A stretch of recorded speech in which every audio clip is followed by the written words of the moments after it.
for climate action. Ladies and gentlemen, beyond doubts, joining efforts to adapt and mitigate the efforts of climate change among countries and different organizations and stakeholders is indeed urgently needed.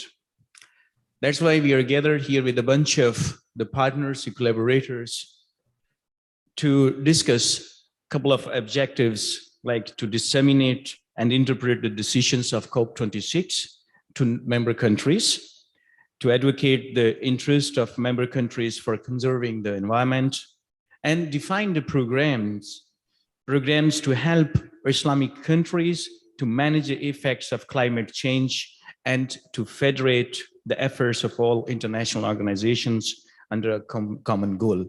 Ladies and gentlemen, I would like to have a pleasure to invite for inaugural address to Professor Rahil. I would like to introduce him first. Professor Rahil is an excellent researcher, and he's a head of science and technology sector at Islamic World Educational, Scientific and Cultural Organization, ISESCO. Professor Rahil joined 2005 the CONCERT's Institute of Information and Technology at that time, called as a professor of biosciences, and also served as a chair of Department of Biosciences till 2008.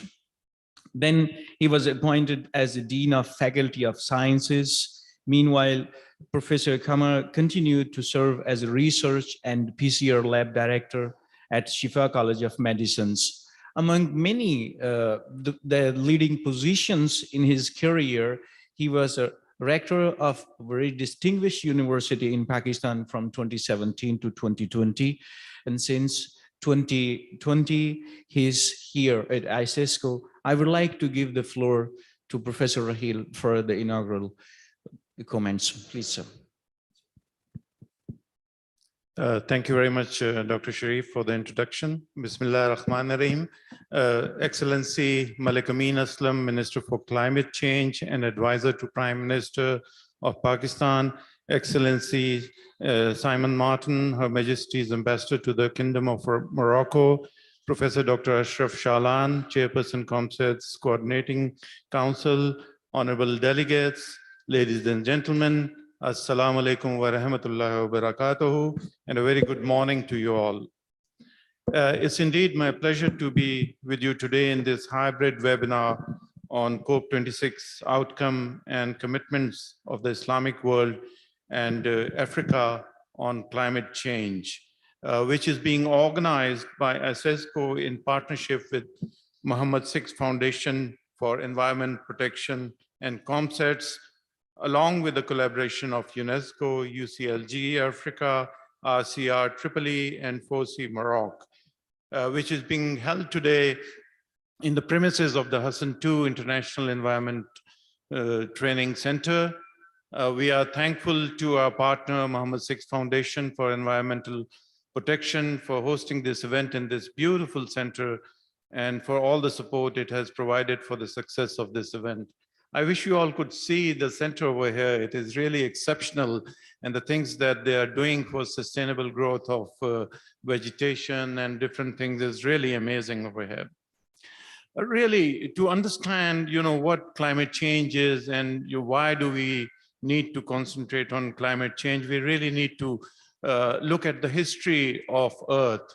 As you all know, Earth was formed about 4.5 billion years ago, and we've had a really dramatic history ever since then. Initially, Earth was in a molten state at a very high temperature of 80 degrees centigrade.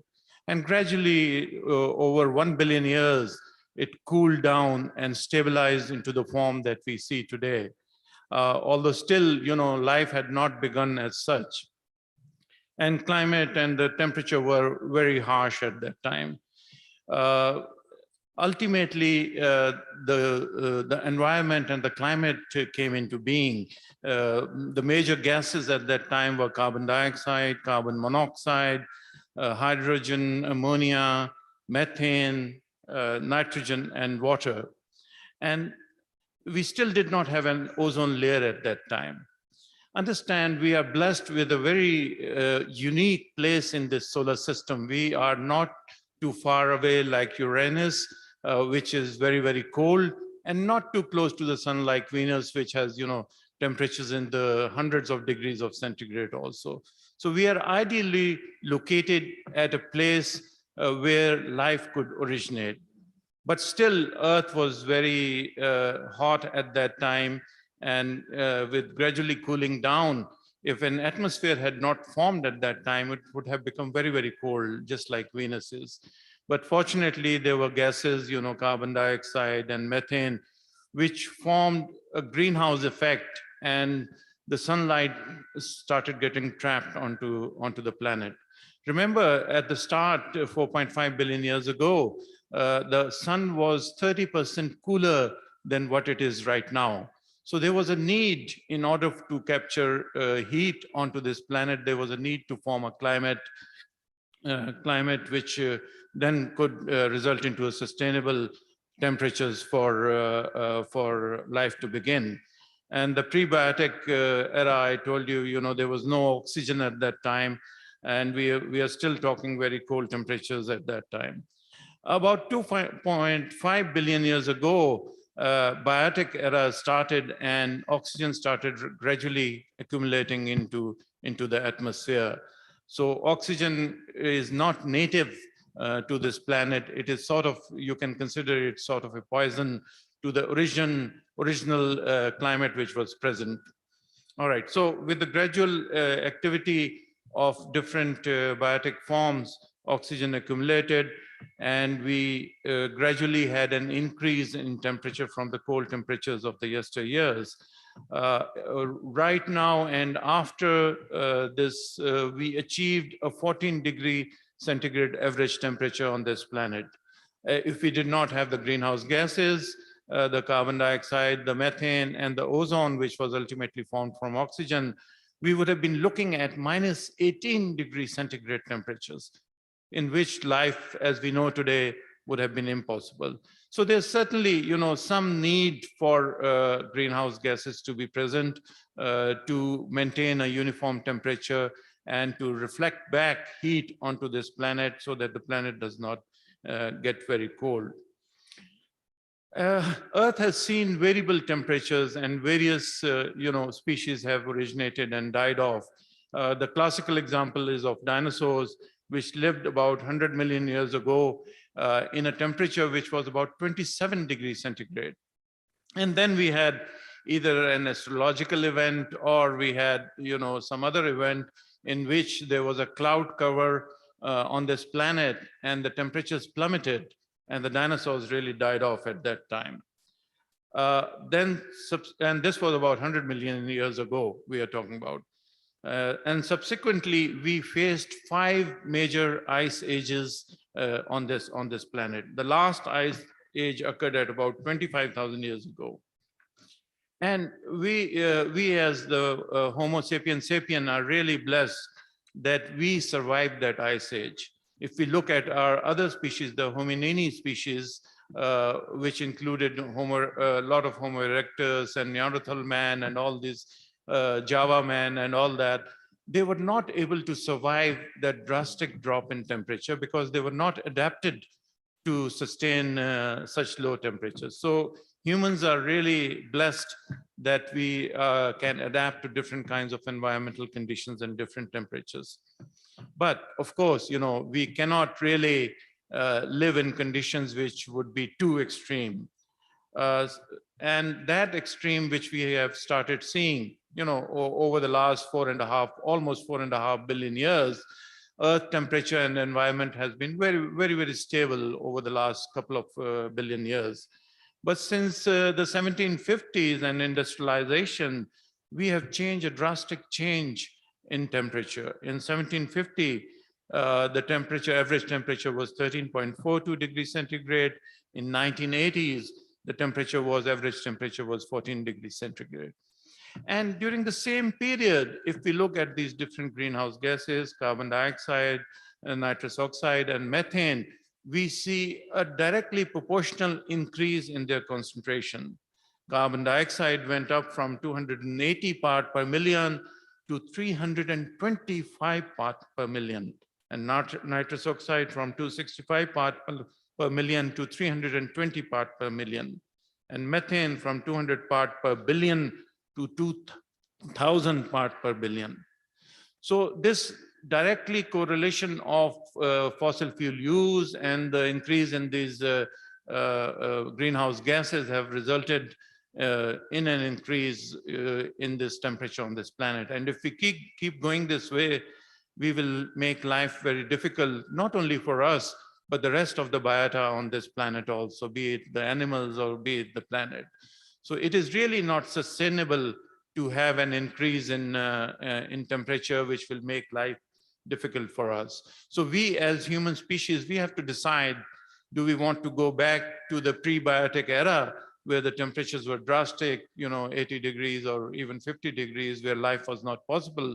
Or do we really want to, make this planet our long-term home where things would be sustainable? For this, we keep talking about, banning the use of fossil fuels and all that.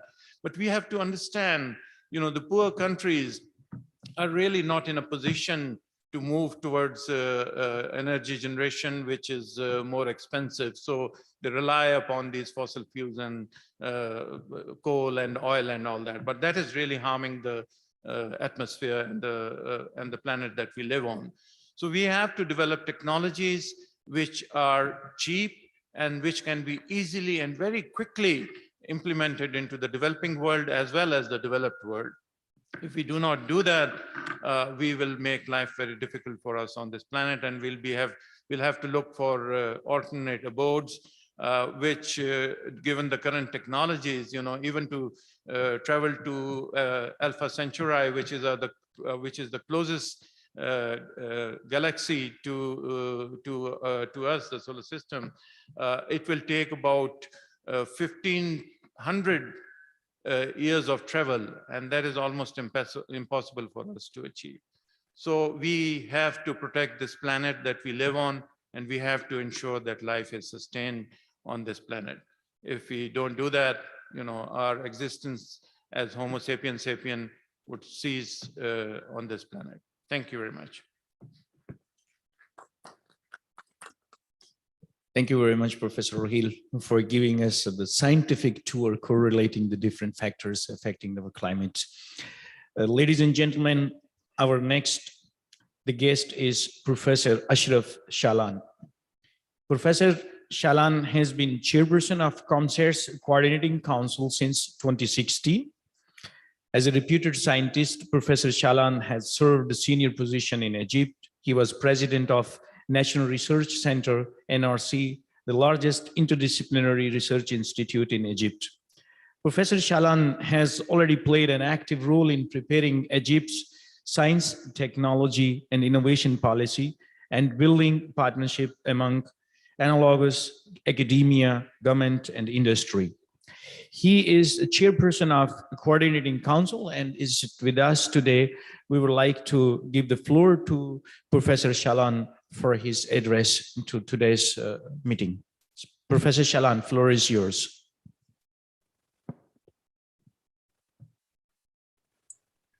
Thank you so much. Excellency, distinguished professors, my dear friend, Professor Rahil Kamar, Head of Science and Technology, ISESCO, ladies and gentlemen, very good morning, good afternoon, good evening, according to where you are. It gives me great pleasure to address you on behalf of the Commission on Science and Technology for Sustainable Development in the South, COMSATS. I wish to thank the Islamic World Educational, Scientific and Cultural Organization, ISESCO, and other international partner organizations of COMSATS for their support towards jointly holding this webinar and showing deep commitments towards addressing climate change. I am especially pleased with the high level of participation from a diverse range of stakeholders, including representatives of governments, international and intergovernmental organizations, agencies of the UN system, and other major groups. The theme of the webinar is very important in line of the deliberating taking place on adverse impacts of the climate change, which undermine the ability of all countries to achieve sustainable socioeconomic development. Today, the world is facing huge technical, demographic, environmental, and geopolitical developments, reshaping the world. These large-scale changes took time to emerge, but had a sustainable and substantial and long-lasting impact. Global population growth and urbanization, rising global temperature, and rising sea levels are, as well as the acidification of our oceans and seas, the depending of economic globalization, and the growing moment of digitalization across sectors are just a few examples. To mitigate their adverse implication, a major shift to a low-carbon circular economy is needed by mid-century. This transition will have an impact on every aspect of the economy and society, and it will be made possible by technological innovation and adoption in both developed and developing countries. The relative capacities of countries to develop innovations and reap the benefits of global science and technology advances are also changing, which is particularly important. In this regard, efforts of incorporate climate change challenges into all aspects of policymaking, as well as the development of effective policies that allow for implementation of risk reduction and resilience building measures should remain at the forefront of our attention and activity. In this regard, COP26 demonstrated a worldwide commitment to combat climate change by establishing a framework and tools to address the concerns. The obstacles are substantial, and achieving the COP27 goals would necessitate a paradigm shift in innovation and collaboration across many countries and industries. We must seek partnership and structured dialogue with a wide range of actors. We need to put huge investments on research and development, along with multidisciplinary collaboration to discover new knowledge and solutions across areas such as water and food supply resilience, urban mobility, energy, and land management. Ambitious initiatives and measures aimed at achieving long-term climate goals at a faster pace can provide countries a leg up in the global innovation ecosystem. The financial support and action towards mitigation and for adaptation to climate change consequences, as well as loss and damage, is critical. It must, above all, fulfill the growing needs of some of the world's poorest and most vulnerable populations who are at the forefront of the climate crisis. Governments alone will not be able to tackle climate change, and strengthen partnerships to all levels. Businesses, individuals, communities, and organizations cannot be overlooked. To push the growing global movement for climate action, scientists and experts have to share and communicate climate science to the public.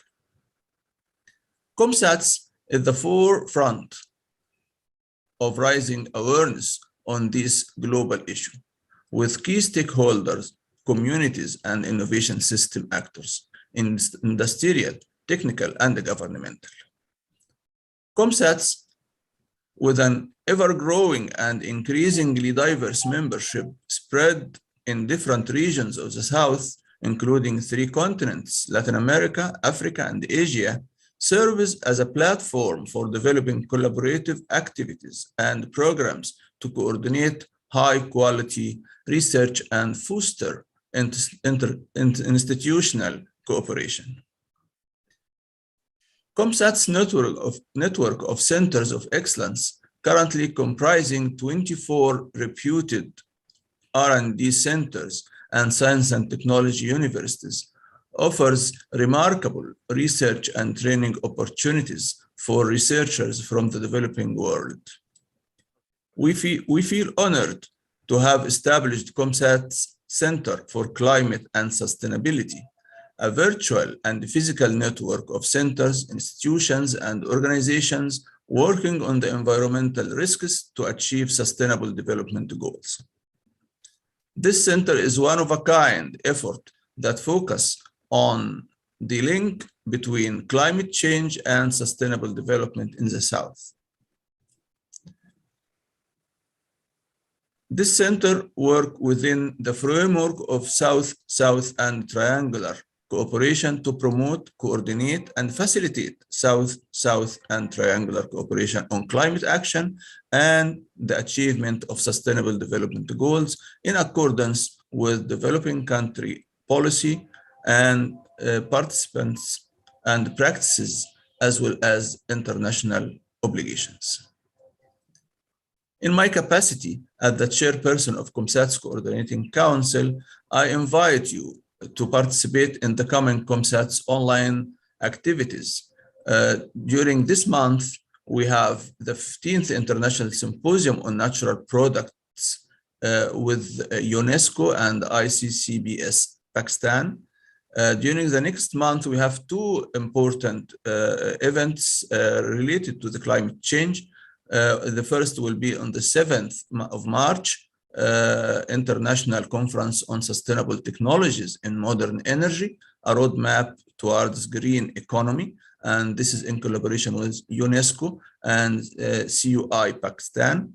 The other one will be in 16th of March, International Conference on Industry 4.0 in the Developing World, Challenges, Gaps, and Opportunities. Details are available on our website, www.comsats.org. Ladies and gentlemen, I hope that this webinar will result in many new useful collaborations. The path to COP27, which will be held in my country, Egypt, this year, is going on a solid steps, and it is critical that we build on the momentum that COP26 created.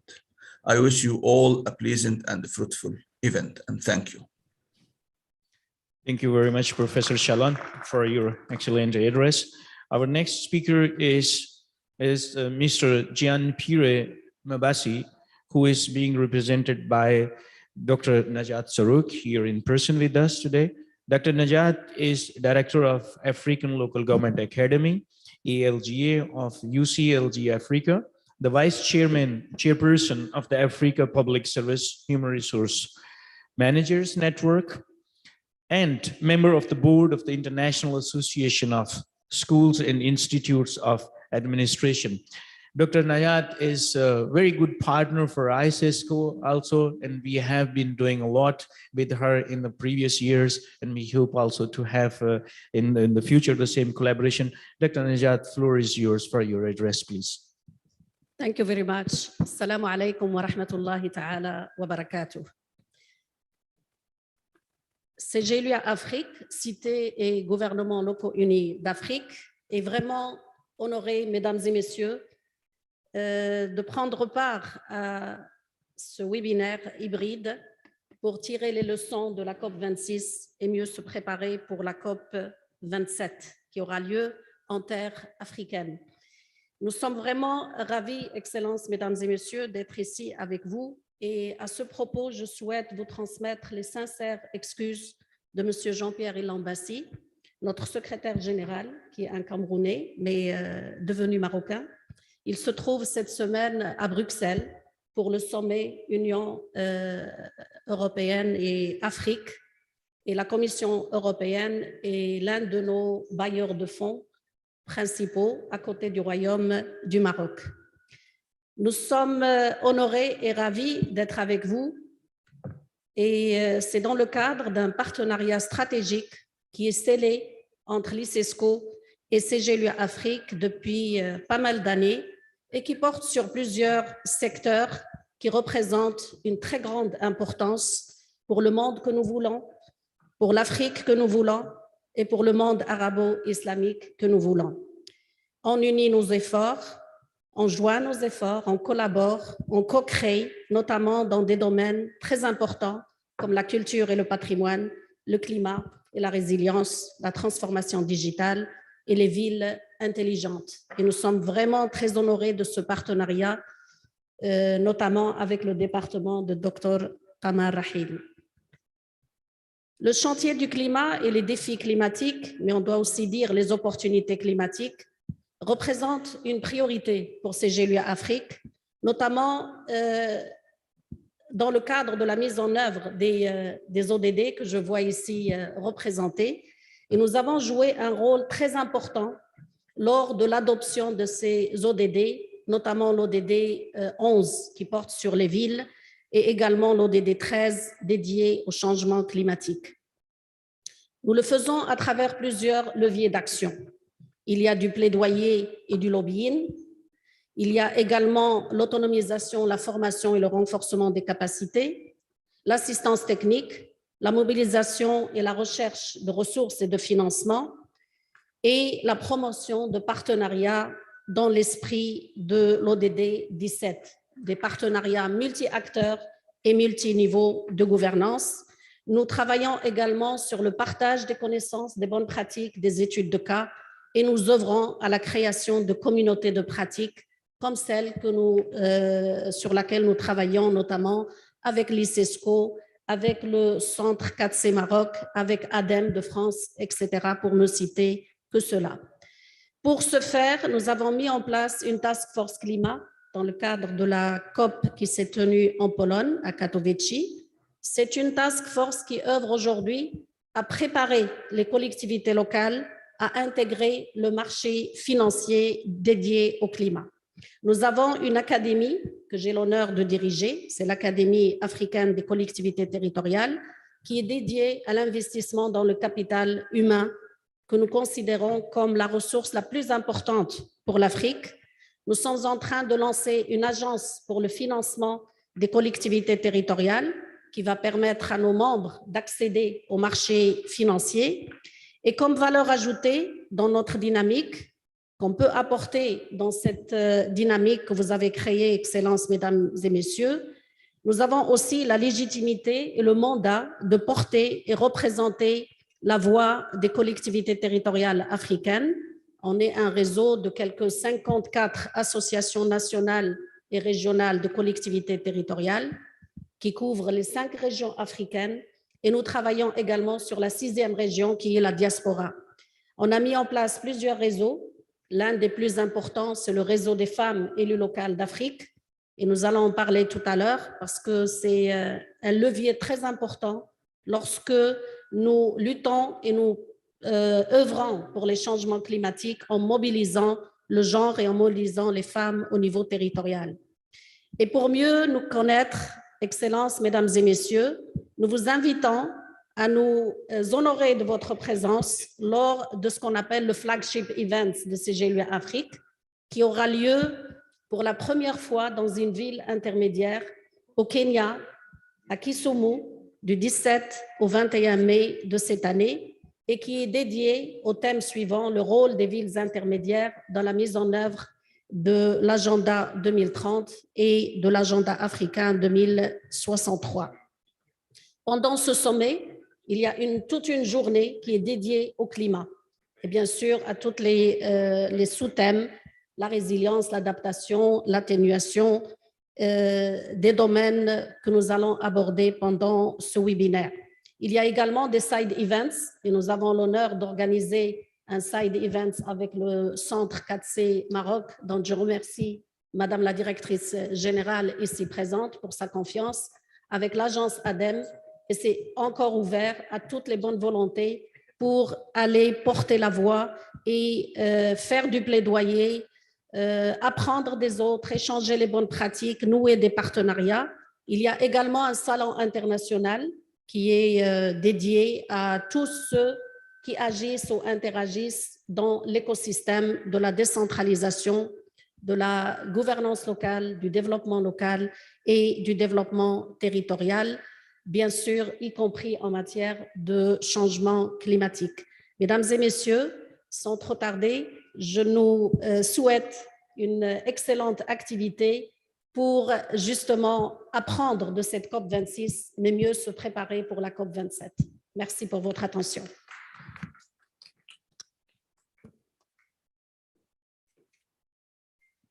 Thank you very much, Dr. Najat. So we are moving towards our another speaker, Dr. Mohammed Alawi. Dr. Alawi is the Chief of Science Sector at UNESCO Maghreb. Dr. Alawi is a senior water management expert and an irrigation and rural development specialist with a broad background. He has over 25 years of experience in integrated water resources management, water governance, irrigation, climate change resilience, and implementation of drinking water supply projects for rural people and design.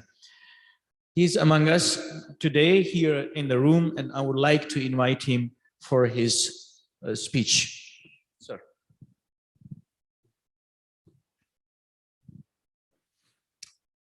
Good morning. Assalamu alaikum. Thank you, Dr. Sharif. Let me also express my sincere thanks to ISISCO and to Mohammed VI Foundation for this invitation. And I'm very pleased to give this address on behalf of UNESCO Maghreb. So ladies and gentlemen, all of you and all of us know that climate change is one of the defining issues of our time. At UNESCO, over than 30 programs in the sciences, education, culture, and communication contribute to creating knowledge, educating and communicating about climate change, and to understanding the ethical implications for the present and future generation. UNESCO aims to help member states to mitigate and to adapt to climate change, to educate for sustainable development in the context of climate change, to assess risks of natural disasters due to climate change, and to monitor the effects of climate change on UNESCO designated sites. Example, the World Heritage Sites, the biosphere reserves, and UNESCO global geoparks. These sites promote low carbon economies, for instance, through the sustainable use of renewable energy sources.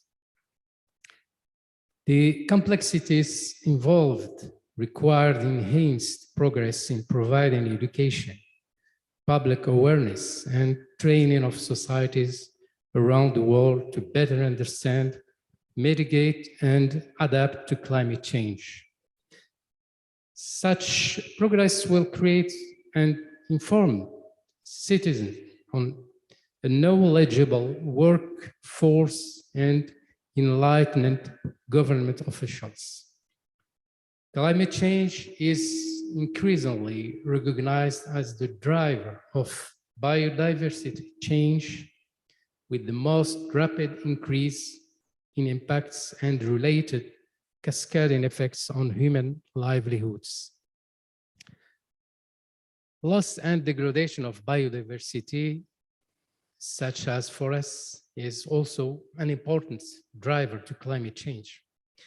Through the ecosystem services it supports biodiversity, makes an important contribution to both climate change mitigation and adaptation, providing a basis for efforts to reduce the negative impacts of climate change. Ladies and gentlemen, the excellencies, the importance of the ocean to global climate change can't be underestimated also. The ocean regulates our climate and captures almost a third of our carbon emissions, whether caused by increasing greenhouse gases, coastal pollution, overfishing, coastal development, or increasing population pressure, the world's ocean, coasts, and marine ecosystems are undergoing great changes.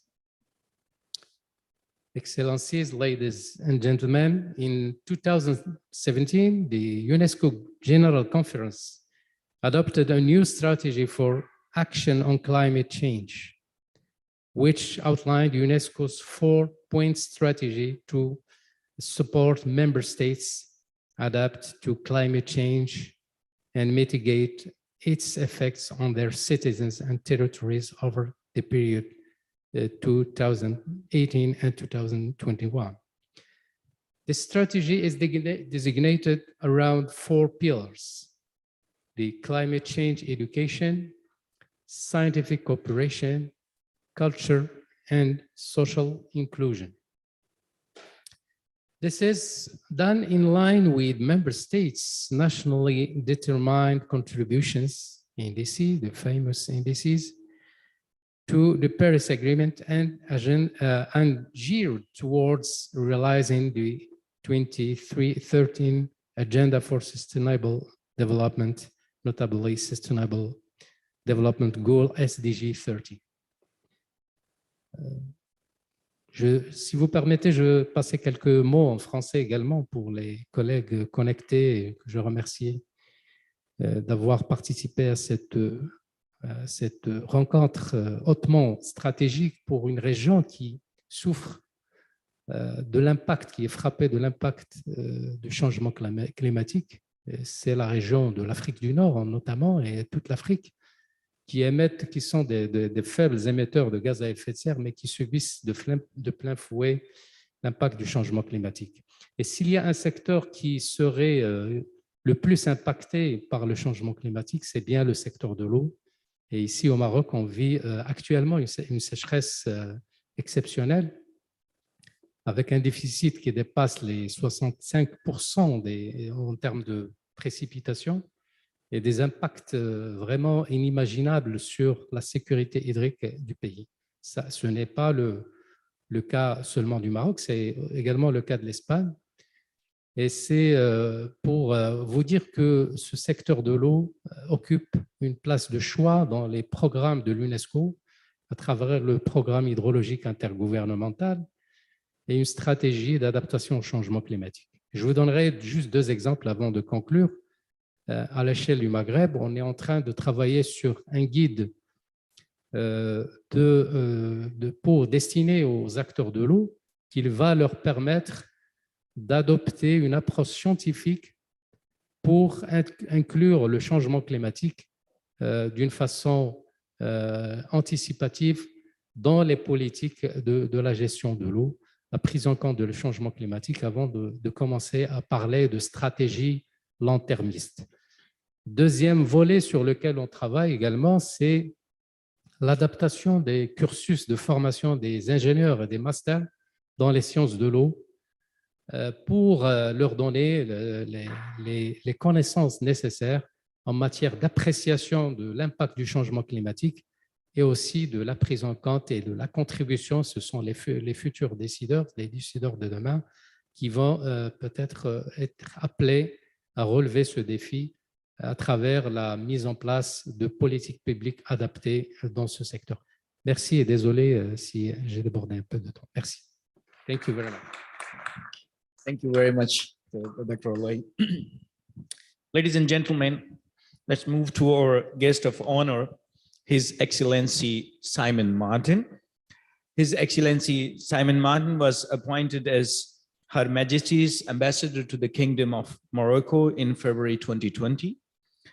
He represented his credential to Moroccan Foreign Minister Nasser Bourita on 28 September 2020.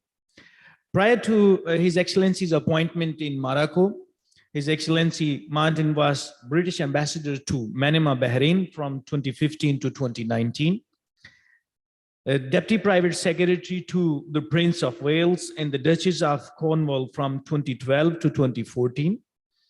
He's been also serving as a Director of Protocol at the Foreign and Commonwealth Office and Vice Marshal of the Diplomatic Corps from 2009 to 2012. His Excellency joined FCU in 1984 and served in London, Rangoon, Budapest, and Prague in a number of policy and commercial roles. Your Excellency, we are very much pleased to have you today with us here in this important COP26 outcomes and the Islamic world and affairs of African commitments. Please, we want to hear your viewpoint, please. Thank you. Thank you very much, Dr. Sharif. I would like to thank in person all of the really significant contributors this morning, but I know we're up against time. So please, if I can just say thank you, Excellencies, partners, and friends. Thank you very much for that kind introduction. I'm afraid it does rather show that I am a generalist diplomat amongst experts in this field. But I like to think that in Glasgow, we saw a confluence and coincidence of climate experts and diplomats trying to knock heads together in a way which we genuinely believe has moved the agenda forward, but there is, of course, an enormous amount of work to go. So I would like, first of all, to thank all of our partners here today, and in particular to His Majesty King Mohammed VI Foundation for Environmental Protection for hosting this expert dialogue, as you have done many times before in this beautiful center, a place that brings so many different voices together. And as you've said, Professor Rahil, the science is clear. Human activity is responsible for our changing climate. The IPC has reminded us time and again, and ever more powerfully, that our inaction or even delay to our action on climate will create immense risks and costs for the future. And these risks are at risk themselves of accelerating further. At COP26 in November, its president, Alok Sharma, said, "The collective self-interest that helped COP26 to succeed must now drive us to nurture the spirit of global cooperation forged in Glasgow and honor the Glasgow Climate Pact." This is the essence of the argument I want to make today, and I want to set out how the UK will work, including and especially with Morocco, over our COP26 presidency year to keep this action on course. In August last year, the IPCC published its 6th assessment report, which concluded we've already reached average global warming of 1.1 degrees, and we're on track to breach the 1.5 degree limit within two decades from now. And even at 1.5 degrees, 700 million people across the world will experience extreme heat. So when many, including many people here at this conference today, arrived in Glasgow, it was clear that COP26 was our last best hope of keeping to that 1.5 degree limit. Now, around the world, I'm glad to say financial and energy markets are on the move. The amount of power generated by solar and wind has increased close to 7-fold in a decade. Internationally, the coal power pipeline has reduced over 75% since 2015. As you will know, major car manufacturers have committed to all their new car sales to be zero emission by 2035. And I think really crucially, financial institutions with over $130 trillion of assets on their balance sheets have now committed to stringent net zero targets through the Glasgow Financial Alliance for Net Zero. Ahead of the summit, a number of countries, including Morocco, came forward with enhanced emissions reduction commitments, NDCs, in the parlance, showing that the Paris Agreement of 2015 is working. And at COP26, almost 200 countries came together and agreed the historic Glasgow Climate Pact, which recognizes the science. And of course, we finalized the famous Paris Rulebook, which sounds to many people bureaucratic, but was itself a further major step forward. But I'd just like to step back a little bit. When I and my team established our priorities in 2020 with the support of our COP22 friends, state and non-state actors in Morocco, I have to tell you, we questioned whether we were being over ambitious in the targets we were setting ourselves. But before and at COP26 in Glasgow, we heard a commitment from Morocco to its Paris-aligned new development model, to a business and finance sector aware of climate changes and already taking concrete actions. No new coal and its gradual phase down, achieving 52% of renewable installed capacity, redirecting public support to sustainable agriculture and nature-based solutions, contributing to the global goal of adaptation by defining its metrics to measure it, decarbonizing key economic sectors, and cleaning up sectors like road transport, aviation, and maritime, which were contained in the Glasgow declarations. In this very building, we have seen the gathering together of environmental activists, both state and non-state, and businesses through CGEM, and I would like to congratulate them for their foresight in this sense. And there's no doubt that the commitments we secured at COP26 were historic, but at the moment they're just words on the page.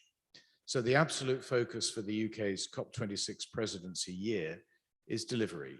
It's because climate is central to geopolitics that the UK's integrated review of security, defence, development and foreign policy last year established tackling climate change and biodiversity loss as the UK's top international priority. And so we will be working with the forthcoming Egyptian and Emirati presidencies to maintain the urgency and the energy, but also the trust and consensus which we felt we could see at Glasgow as we approach COP27 in Sharm el-Sheikh and then COP28 in Dubai. And as has been the case in the last decade, we will continue our cross-sectoral collaboration with Morocco to accelerate the pace of green technologies, increase incentives for investment, and innovate faster. Because this bilateral collaboration takes place around four key global priorities for the UK. First, to ensure that, and indeed for our COP26 presidency, to ensure that countries reduce emissions as promised and even go further to keep 1.5 alive. And we're delighted in this context that Morocco has shown leadership by committing to a 2050 target. Second, we will continue to offer our support to countries that need it to progress work on adaptation and resilience. Morocco is a key player here, not just through its own investments supported, I'm glad to say, by UK climate finance, like the wonderful power station at Noor Ouarzazate, but also, and really crucially, through initiatives arising from Morocco's own COP presidency in 2016, such as the Adaptation for African Agriculture, which is continuing to help adaptation in this key field across the continent. Third, we'll maintain and even scale up our work with partners, including Morocco, to turn promises into clear delivery plans. These are the real deliverable elements of Glasgow through the Energy Transition Council, the Zero Emissions Vehicle Transition Council, and the Breakthrough Agenda. And lastly, we will upgrade our bilateral relationships, including already strong relationships, for example, between the City of London and Casablanca Finance City, boosting peer-to-peer exchanges on green finance, which we believe will have a really generative effect across many African countries, not just here. And of course, we rely on Morocco's leadership to urge other countries to react. We all know the storyline of the movie Don't Look Up. And as new reports from the IPC this year will show, the monumental risk that we face remains. So action must be now. And I'm very glad to say that the UK is determined to use the remainder of its COP26 year to help guide the world in the right direction and to hand on into the wonderfully safe hands of Egypt, followed by the United Arab Emirates. Thank you very much. Thank you very much, Your Excellency, for giving an excellent overview and furnishing us with the commitments from the different stakeholders, especially the financial commitments in response to COP26. And the experts, yes, it is important to be expert also, but sometimes, most of the time, I would say that to have the diplomats like Your Excellency to give us the overview, so it furnishes us more with the information. So thank you very much. And also the ISESCO and its partners, they're looking forward towards the COP27 also in Egypt. So ladies and gentlemen, our next, the guest of honor is, okay. Our next speaker is, our minister is not yet the connector. So we move towards another, the speaker who is present with us, Mrs. Khalafi Kenza. So ladies and gentlemen, Mrs. Khalafi is currently the partnership officer and responsible of the education for sustainable programs at Muhammad VI Foundation for Environmental Protection. The past 10 years, she has been working closely with the Ministry of Education of Morocco on developing ESD projects and programs, on accelerating local level actions to make progress towards the 17 Sustainable Development Goals of United Nations, and on empowering and mobilizing youth from preschools to the university. Mrs. Khalafi also worked to reinforce cooperation with the United Nations agencies, international and regional organizations, and Hassan II International Center for Environment Training and Academic Branch of Foundation, launched in 2019, in the areas of environment education, biodiversity, and action for climate empowerment. Ladies and gentlemen, I'm pleased to give the floor to Mrs. Khalafi. Good morning, good afternoon, dear partners, dear delegates. I'm glad to be speaking with you today from Rabat, from the Hassan II Center for Environmental Training, the academic branch of the Mohammed VI Foundation for Environmental Protection, under the presidency of Her Royal Highness Princess Lalla Asna. Welcome to the online participants and to our guests today present here physically at the center for the hybrid webinar on the COP26 outcomes and commitments of the Islamic world and Africa on climate change, adaptation and mitigation, joining forces for climate action. I would like to congratulate first ISESCO and all partners around this virtual table for the work that is done to talk about the result of Glasgow Conference on Climate Change, as well the way ahead to COP27, hosted by Egypt. I am convinced that it is of crucial importance. We believe in the foundation that the only way to counter climate change is to begin raising awareness at the earliest age possible to transform lifestyles and establish sustainable patterns of production and consumption. Education is undoubtedly an essential element of the global response to climate change. It plays a role in achieving the Sustainable Development Goals. It helps people understand and address the impacts of global warming, increases climate literacy among young people, encourages change in their attitude and behavior. A few months ago, and during the Youth and Public Empowerment Thematic Day on COP26 conference, we were also having a hybrid session here today at the center with a group of youth from our Young Reporters for the Environment program, representing different middle and high schools around Morocco. We organized for them a live virtual visit to COP26 venue, discussed and simplified its main objectives, as well as their role as active agents of change. The foundation is serving as a bridge, translator, convener, mobilizer, facilitator, and partnership broker among general public, from school children to political and economic decision makers, including the private sector, toward the same objective of achieving SDGs, specifically through the Hassan II International Center for Environmental Training, where we are gathered here today. As SDGs recognized, we cannot leave anyone behind. Youth play a fundamental role in advancing toward green development with reduced emission and climate resilience. Youth are not the future, they are the present. The foundation is implementing indeed with its partners public awareness campaign, as well as education for climate change programs in schools and universities through concrete projects. I would like to give two illustrations. The African Youth Climate Hub, launched in 2019 by Her Royal Highness Princess Lalla Hasna at the Climate Action Summit, to empower the voices of African youth toward climate change. The second project is the African Green Universities Network with the UN Environment Programme to integrate sustainability in the campuses of universities and create an engaged community by responding to the global environmental agenda and SDGs. Also, the foundation reinforced its collaboration with UNFCCC through a memorandum of understanding with a focus on climate change and action for climate empowerment, as well as the membership of the center, the Hassan International Center for Environmental Training, to the Paris Committee on Capacity Building, PCCB, and the collaboration of the African Initiative of Climate Hub to the Yungo constituency of UNFCCC. Finally, and last but not least, the foundation and its partners also initiated a task force for the decarbonization of the Moroccan economy. And my colleague, Mrs. Nasma Jouroundi, will talk in details about that. We believe that is very much needed. The severity of climate change and deterioration of the environment called for a strong national commitment for a global response.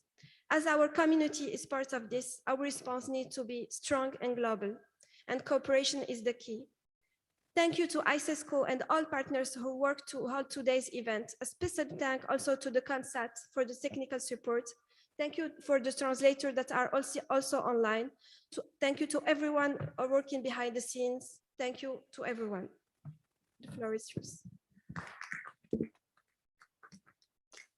Thank you very much, Mrs. Halafi, for your excellent talk and address. Ladies and gentlemen, we have listened to a number of excellent speakers today in the opening session, from Professor Rahil, Professor Shalan, Dr. Najad, Professor Aloi, and Mrs. Halafi. The Minister of Climate, Minister for Climate Change and Advisor to Prime Minister of Islamic Republic of Pakistan may be joining us during the webinar, so we may proceed to the technical session. For this, I would like to hand over the floor to Dr. Muhammad Aloi from the United Nations Educational, Scientific and Cultural Organization, who's with us in this hall today. So Dr. Aloi, this is for technical session. Thank you very much, Dr. Shafi. So I'm pleased to moderate this technical session on COP26 outcomes and the roadmap, the road to the COP27 in Egypt. So I'm pleased to introduce the speakers, and I will start with Dr. Raja Shafil. Good morning. Bonjour, Madame Shafil. So Dr. Raja Shafil is Director General of the Climate Change Competencies Center, 4C, Morocco. Dr. Raja Shafil led several strategic processes, including the finalization of the National Strategy for Sustainable Development. She was also Secretary General of the National Environment Council of Morocco and a member of the Moroccan team in charge of the follow-up of the negotiation at the COP22 on climate change in Marrakesh. In September 2018, Mrs. Shafil was appointed by the Board of Governors as Director General of the Climate Change Competency Centers, 4C, Morocco, in charge of supporting climate policies in Morocco and Africa, and a specialist. She is a specialist in sustainable development and environmental and climate diplomacy, and she has accumulated more than 27 years of experience in international negotiations with United Nations forums.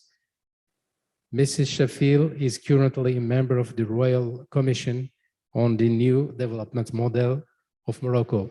So before giving the floor to Mrs. Sheffield, I will ask all our guests to help me in managing times because we are running out of time, and I will maybe make a little recall when we exceed time.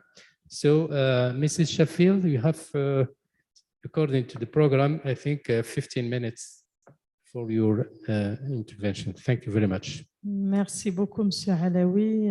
Bonjour, ladies and gentlemen. Tout d'abord, je voudrais remercier l'ICESCO et la Fondation Mohamed VI et GLU Afrique et tous les autres partenaires d'avoir bien voulu associer le 4C Maroc à cet important événement qui relate les résultats de la COP26 pour mieux se préparer à la COP27. Donc, je vais tenter en 15 minutes seulement de vous rapprocher des résultats de la COP26. Je crois que Monsieur l'ambassadeur en a déjà parlé avant moi, mais je vais essayer de revenir sur un certain nombre de points techniques en fait concernant les principales décisions prises lors de la COP26.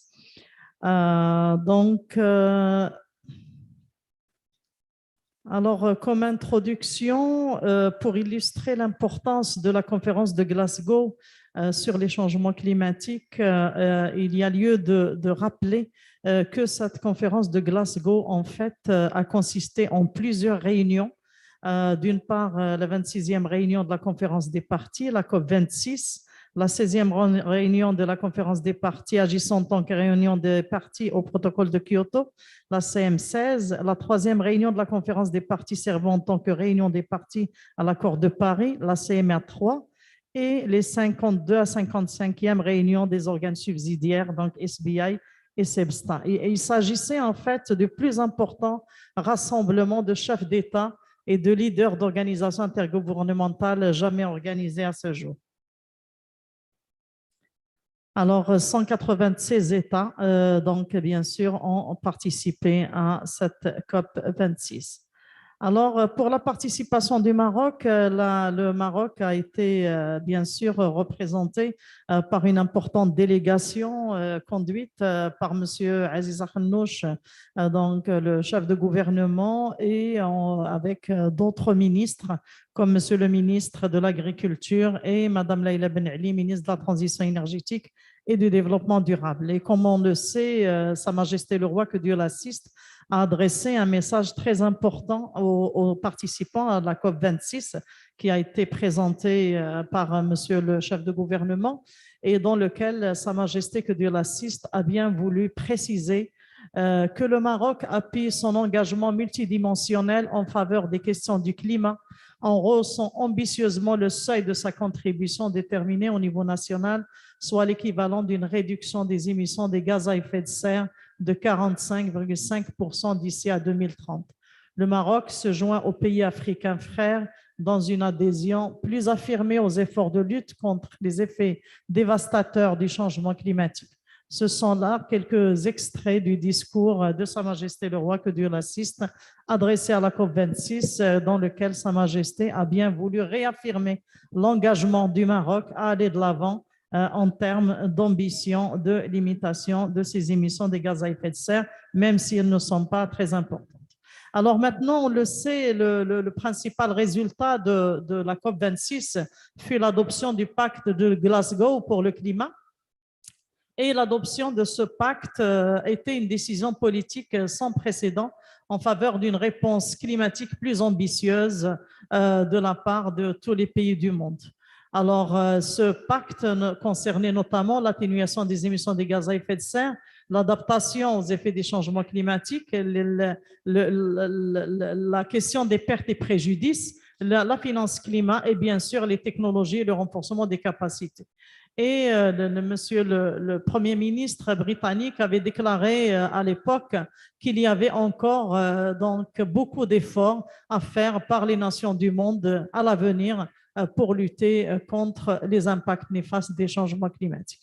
Alors maintenant, par rapport à la finance climat, comme on le sait depuis plusieurs années, la finance climat a toujours été le point d'achoppement de pratiquement toutes les conférences des parties depuis le départ, parce que les nations du monde appellent à donc bien sûr atténuer les émissions de gaz à effet de serre, mais de l'autre côté, on a des nations beaucoup plus vulnérables, notamment des pays en développement, donc qui appellent à un financement pour les aider à faire face aux impacts néfastes des changements climatiques. Alors même la question de la comptabilisation de cette finance climat a toujours constitué un problème dans les négociations. Et par exemple, on le sait maintenant dans le pacte de Glasgow, il a été noté avec un profond regret que les pays développés n'ont pas atteint, bien sûr, l'objectif des 100 milliards de dollars qui était prévu à l'horizon 2020.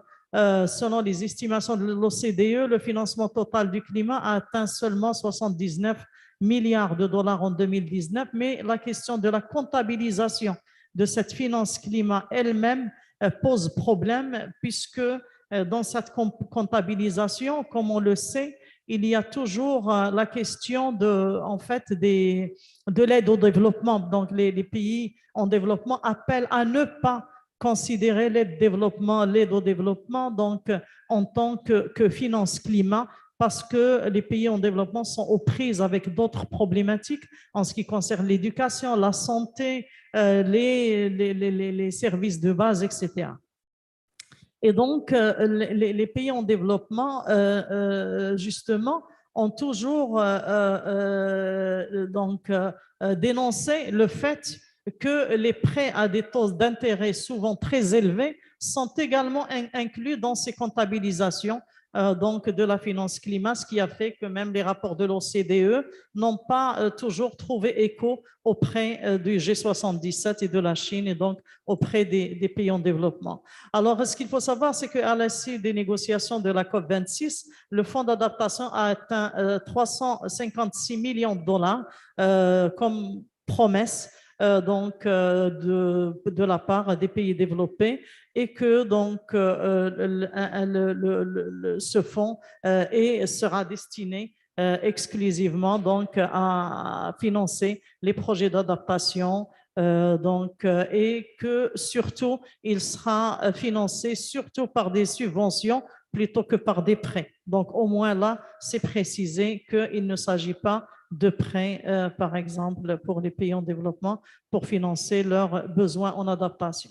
Alors maintenant, par rapport à l'article 6 de l'accord de Paris, on le sait, depuis donc, la COP21 de Paris, il y avait toujours des pourparlers très houleux concernant l'article 6 de l'accord de Paris et jusque-là, on n'arrivait pas à s'accorder sur comment on allait appliquer l'accord de Paris, donc qui lui parle de règles de marché pour échanger les droits d'émission, donc à l'instar de ce qui se faisait auparavant avec le MDP, donc le mécanisme de développement propre du protocole de Kyoto.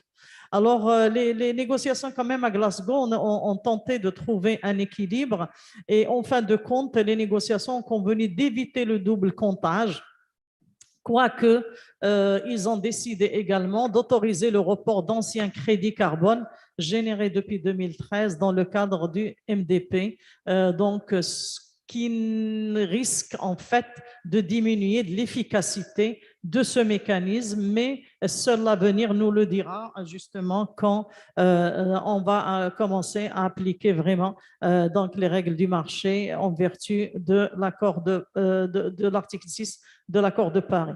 Alors maintenant, les pertes et préjudices, on le sait, autant l'adaptation donc concerne le fait de s'adapter aux effets futurs des changements climatiques, autant les pertes et préjudices, eux, s'intéressent à ce qui est déjà arrivé jusque-là du fait des changements climatiques et qui n'est pris en charge nulle part, en fait, parce que là, on est en train de mettre des financements pour l'adaptation, mais d'autres pays disent qu'ils ont déjà subi plein de dommages du fait des changements climatiques et appellent depuis plusieurs années à ce qu'ils soient dédommagés, si on peut dire, pour ce qu'ils ont subi. Et donc, c'est ce qu'on appelle donc, la thématique de négociation sur les pertes et préjudices.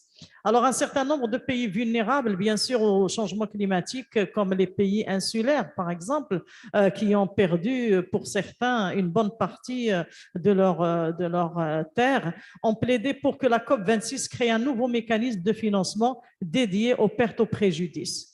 Mais cette idée a été repoussée donc, par plusieurs pays, malheureusement, comme les États-Unis. Et au lieu de cela, on s'est mis d'accord à la COP26 de créer un nouveau dialogue, encore un dialogue en fait consacré à la discussion des dispositions possibles pour le financement des pertes et préjudices. Alors, certains pays comme l'Écosse et la Wallonie ont déjà annoncé un certain nombre de mesures de financement pour aider les pays à faire face aux pertes et préjudices. Mais il faudrait vraiment avancer sur cette question parce que beaucoup de pays soutiennent en fait le fait qu'ils doivent être dédommagés, mais il n'y a pas vraiment d'accord sur ce point-là jusqu'à maintenant. Alors maintenant, par rapport au CDN, on sait que les contributions déterminées au niveau national constituent l'ossature même de la mise en œuvre de l'accord de Paris. Et donc, dans ce cadre-là, concernant les CDN, le pacte de Glasgow demande aux pays de revoir et renforcer leurs objectifs d'ici 2022, conformément à l'accord de Paris.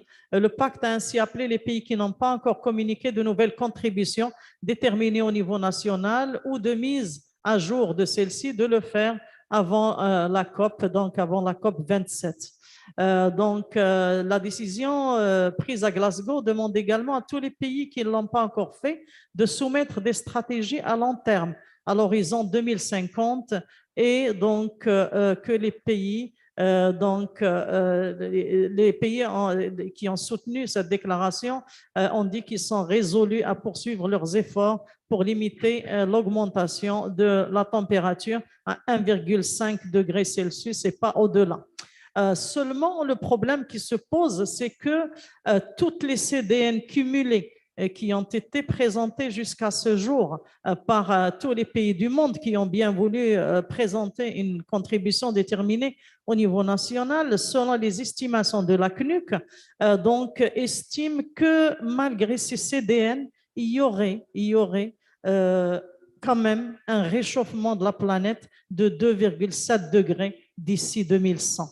Donc, malgré tous les efforts qui sont consentis à ce jour, on n'y est pas encore, malheureusement, et donc on essaye de voir comment justement au moins limiter l'augmentation des températures à 1,8 ou 1,9 degrés Celsius. Alors, on le sait et on le rappelle ici, la CDN actualisée du Maroc a été présentée à Glasgow et donc cette CDN prévoit un objectif plus ambitieux de réduction des émissions des gaz à effet de serre équivalent à 45% à l'horizon 2030 avec un objectif inconditionnel, c'est-à-dire qui ne nécessite pas de financement extérieur, donc un objectif inconditionnel de 18,3% de réduction des émissions des gaz à effet de serre. 2 minutes, s'il vous plaît, madame. OK.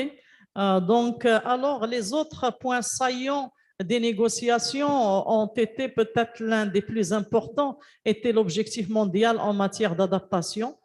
Et donc, le pacte de Glasgow parle de la réalisation de l'objectif mondial en matière d'adaptation, donc avec un programme de travail qui va de Glasgow à Sharm el-Sheikh en Égypte à la COP27 pour donc travailler sur ce programme d'adaptation. Il y a eu également inclus dans ce pacte de Glasgow un cadre de transparence renforcé en vertu de l'accord de Paris et un calendrier commun pour les CDN pour lesquels on s'est mis d'accord maintenant que désormais les engagements seraient pour 5 ans. En résumé, pour aller plus vite, et que pour les sources de données du bilan mondial, la structure de ce bilan mondial a été largement discutée et décidée donc, en 2018 lors de la COP24. Et donc, les pays se sont mis d'accord désormais sur les sources de données pour justement calculer ce bilan mondial des émissions des gaz à effet de serre qui devrait se faire en 2023 ou à l'horizon 2023. Alors, bien sûr, il y a eu des engagements très importants également avec des déclarations de plusieurs pays concernant la lutte contre la déforestation et concernant donc les émissions de méthane, parce qu'on sait que le méthane est de loin le gaz à effet de serre le plus puissant. Donc, il y a eu donc une déclaration pour donc la réduction du méthane émis par l'agriculture, l'élevage, les combustibles fossiles et les déchets. Et ça, c'est une première mondiale. Donc, cette décision sur le méthane, qui constitue une excellente chose si nous voulons aller de l'avant vers la réalisation donc des objectifs de limitation des émissions des gaz à effet de serre. Donc, et une réduction de l'élévation de la température à 1,5 degré seulement. Alors, il y a eu des déclarations, bien sûr, concernant la réduction de l'utilisation du charbon.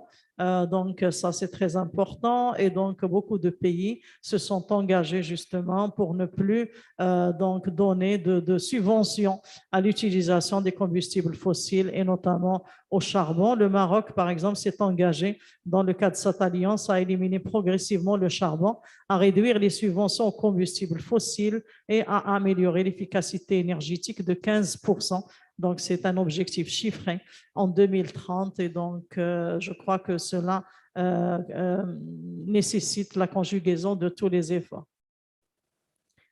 Alors, voilà un petit peu donc ce que j'avais à dire, peut-être les principales percées de Glasgow, mais je crois que monsieur l'ambassadeur en a parlé tout à l'heure. Donc, c'est qu'on se dirige au niveau mondial maintenant vers une énergie propre, non polluante pour répondre aux besoins mondiaux, un transport routier propre avec des véhicules à zéro émission, une production d'acier à émissions gaz quasi nulle, de l'hydrogène renouvelable et à faible teneur en carbone et une agriculture durable et résiliente au changement climatique. Et bien sûr, je rappelle aussi qu'il y avait une décision très importante concernant le méthane, comme j'ai dit tout à l'heure. Alors maintenant, on se dirige bien sûr, Inch'Allah, si tout va bien, vers la COP27, qui, on le sait, se tiendra en Égypte en novembre 2022, dans moins d'un an. Et donc, on le sait, l'Égypte elle-même est l'un des pays africains, comme a dit M. Alaoui, l'Afrique est très vulnérable vis-à-vis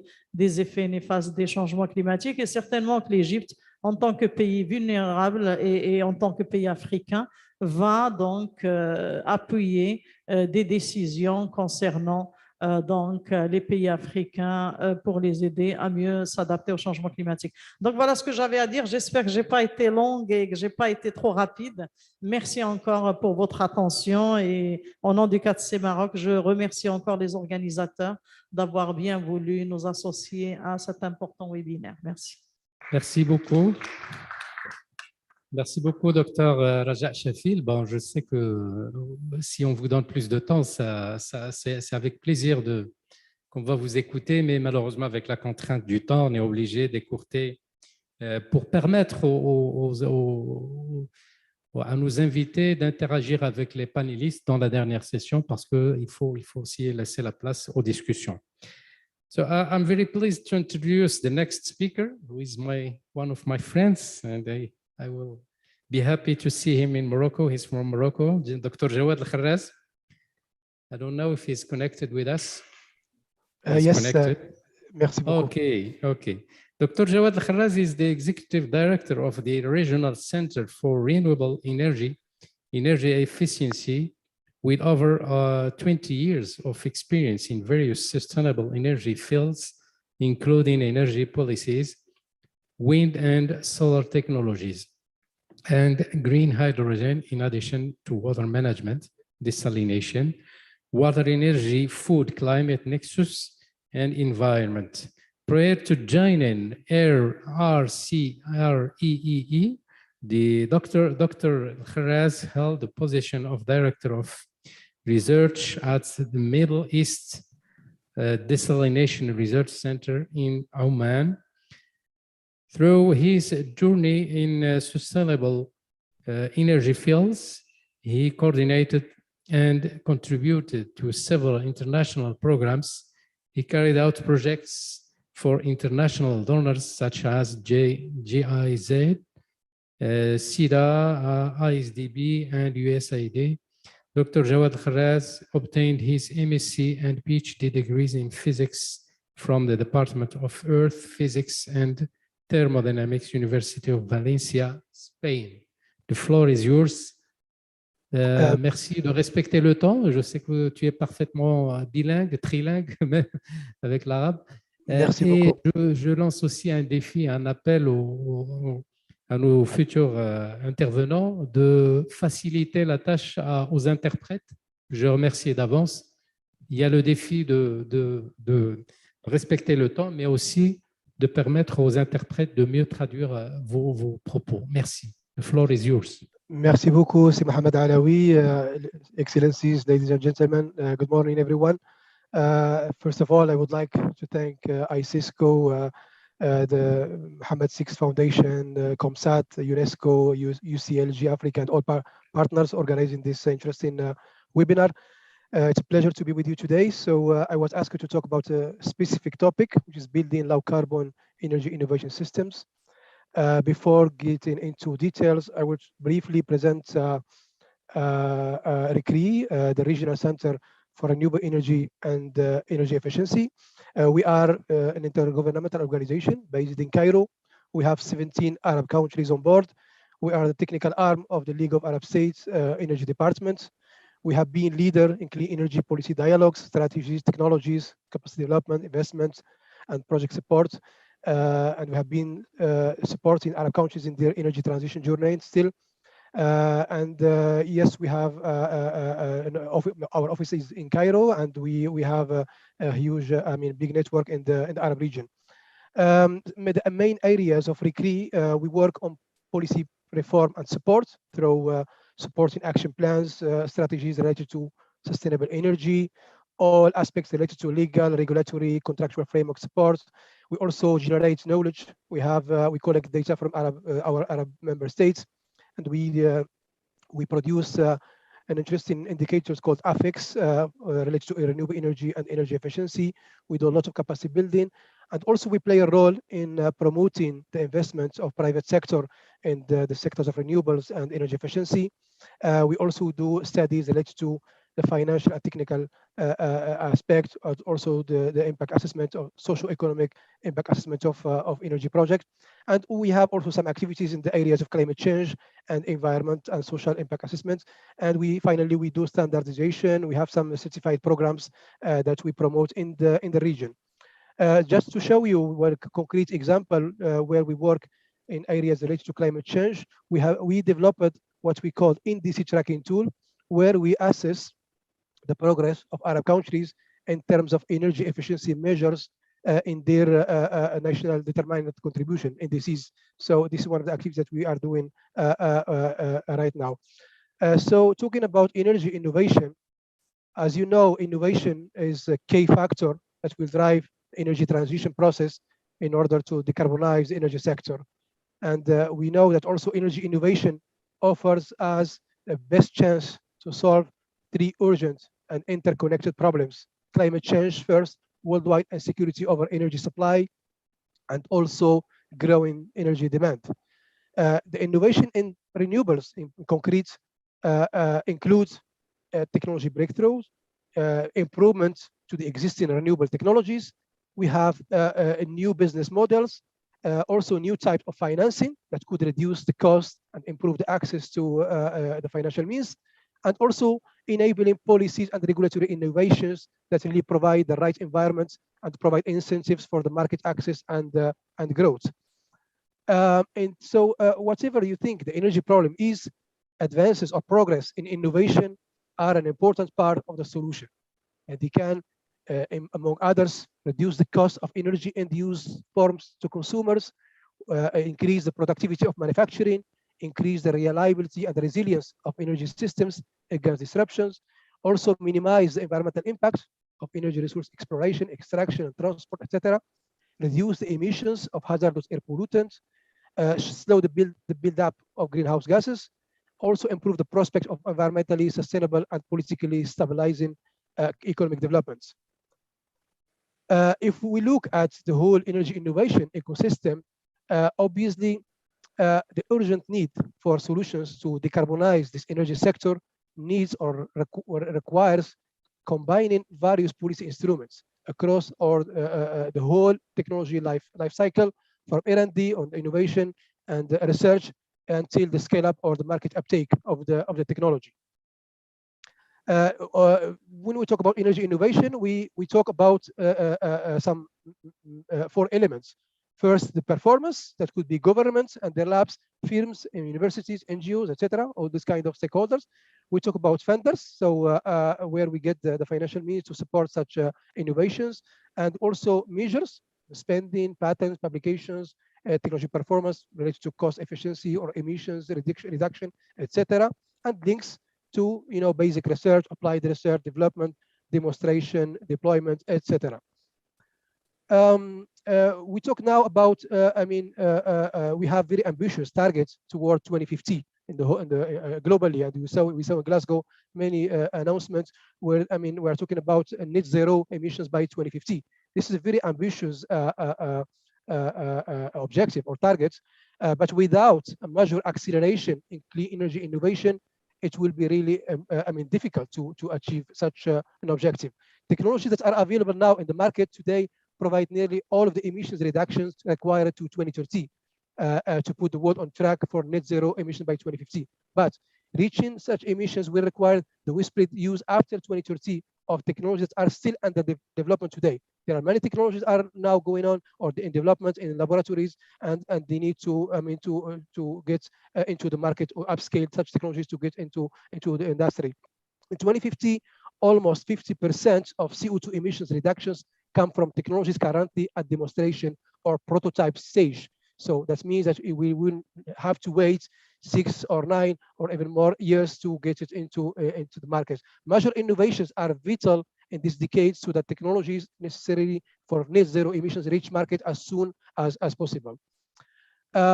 Just to show you an example where we, of annual CO2 emissions saving at the net zero pathway here from the report of EEA, we can see that the clear contribution of technologies in the market and the technology also that are still under development. So achieving net zero emissions by 2050 will definitely require nothing short of the complete transformation of the whole energy system.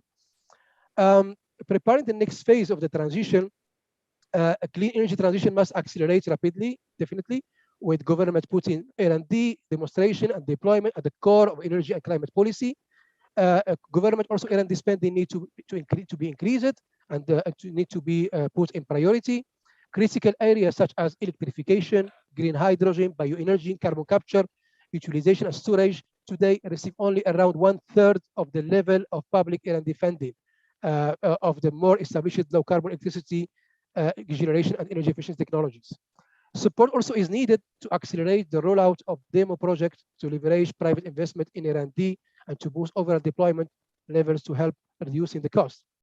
Around $90 billion US dollars of public money now needs to be mobilized globally as soon as possible to complete a portfolio of demonstration projects before 2030. Also, another statistics, only roughly $25 billion US dollars is budgeted for that period. Developing and deploying these technologies would create major new industries as well as commercial and employment opportunities. So innovation cycles for clean energy technologies are much more rapid than what has typically been achieved historically. And most clean energy technology that haven't been demonstrated at scale today reach markets by 2030 at the latest. Technologies at demonstration stage such as carbon capture, utilization, storage, and cement production, or low emissions ammonia fueled ships are brought into the market in the next 3 or 4 years. Hydrogen-based steel production, direct air capture, and other technologies at the large prototype stage reach the market in about 6 years, while most technology at small prototype stage, such as solid state refrigerant-free cooling or solid state batteries, do so within the coming 9 years. I'm talking now about government's role in low carbon energy innovation. Obviously, also the private sector has a role, the donors, etc. But I'm not talking here about the government role. Bringing new energy technologies to markets can often take several decades, as you know. But the imperative of reaching net zero emission globally by 2050 means that progress needs to be faster. Experience has shown that the role of government is crucial and vital in shortening the time needed to bring a new technology to market and to diffuse it widely. The government role specifically include educating people, funding R&D, providing network for knowledge exchange or transfer of knowledge, protecting intellectual property, using public procurement to boost deployment, helping companies innovate, investing in enabling infrastructure, also setting, this is very important, setting the regulatory framework for market and finance. The innovation driven by governments, the knowledge transfer from first mover countries. So we see that many countries, at least in the Arab region, they are signing agreements with Germany, Korea, etc., where we can accelerate, the deployment of technologies like green hydrogen, for example, and this is very now very required. Many of the biggest clean energy technology challenges could benefit from a more targeted approach to speed up the progress. Concerted government action leverage private sector investment and lead to advances in clean energy technologies that are now at different stages of development. In terms of low carbon energy innovation systems, increased public funding helps to manage the risk of such first of a kind projects and to leverage private investment in research and development. These represent a reversal of recent trends. So government spending on energy R&D worldwide, including demo project, has fallen as share of GDP from a peak of 0.1% in 1980 to just 0.03% in 2019. Public funding also becomes better aligned with the innovation needed to reach net zero emissions. Electrification, carbon capture, utilization, storage, green hydrogen, and sustainable bioenergy account for nearly half of the cumulative emissions reduction to 2050. Just 3 technologies are critical to enabling around 15% of the cumulative emissions reduction in between 2030 and 2050. Mainly advanced high energy density batteries, hydrogen electrolysis, and direct air capture. The energy innovation opportunities. So this just to finalize my presentation. The net zero by 2050 requires huge leaps in clean energy innovation. Reaching net zero by 2050 requires further rapid or fast deployment of available technologies, as well as widespread use of technologies that are not on the market yet. Major innovation effort must happen over this decade in order to bring these new technologies to market in time. Most of the global reduction in CO2 emissions through 2030 in our pathway come from technologies readily available today, but in 2050, almost half the reductions come from technologies that are currently at the demo or prototype phase still. In heavy industry and the transport sector, in share of emissions reduction from technologies that are still under development today is even higher. The biggest innovation opportunities concern advanced batteries, green hydrogen, electrolysis, and direct air capture and storage, as I mentioned earlier. Together, these 3 technology areas make vital contributions to reductions in CO2 emissions between 2030 and 2050 in our pathway. Innovation over the next 10 years, not only through research and development and demonstration, but also through deployment, needs to be accompanied by large-scale construction of the infrastructure this technology will need. This includes new pipelines to transport capture CO2 emissions, and also systems to move hydrogen around and between port and industrial zones. There are many studies and many projects now, exploring the potential of exporting, for example, green hydrogen from the Middle East or North Africa to Europe. So this is briefly, about the low carbon energy innovation systems. I will be happy to respond to any question later. Thank you so much for your attention. Thanks again. Okay, thank you very much. We're exact in time, but I think je ne sais pas si les traducteurs ont pu suivre le rythme de traduction, mais en tout cas, vous serez l'un de nos panélistes et vous aurez l'occasion d'interagir avec les participants. Merci beaucoup, Dr. Jawad Al-Kharraz. Let me welcome and introduce our next speaker, Dr. Daouda Ben Omar Ndiaye. I hope I pronounce the name correctly.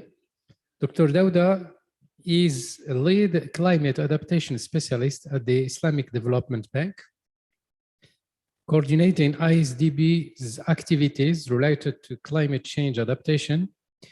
He was previously senior climate change specialist at the Adaptation Fund Board Secretariat.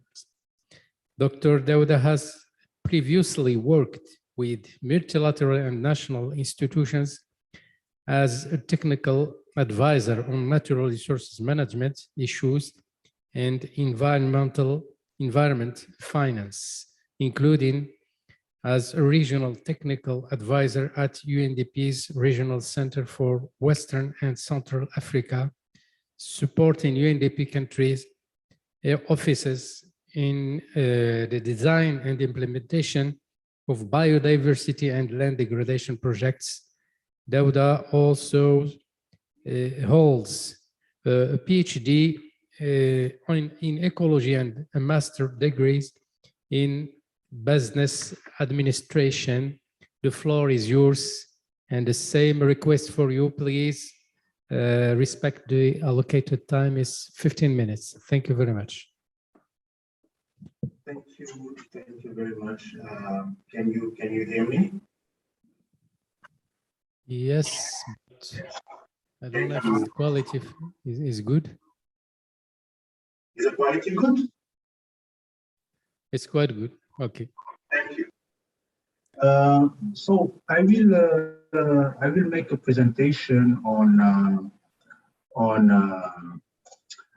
the work of the Islamic Development Bank on climate action, and I will quickly start with our presence at the latest COP26, where the new president of the bank, he was appointed last August. He joined he headed the delegation of the bank to the COP.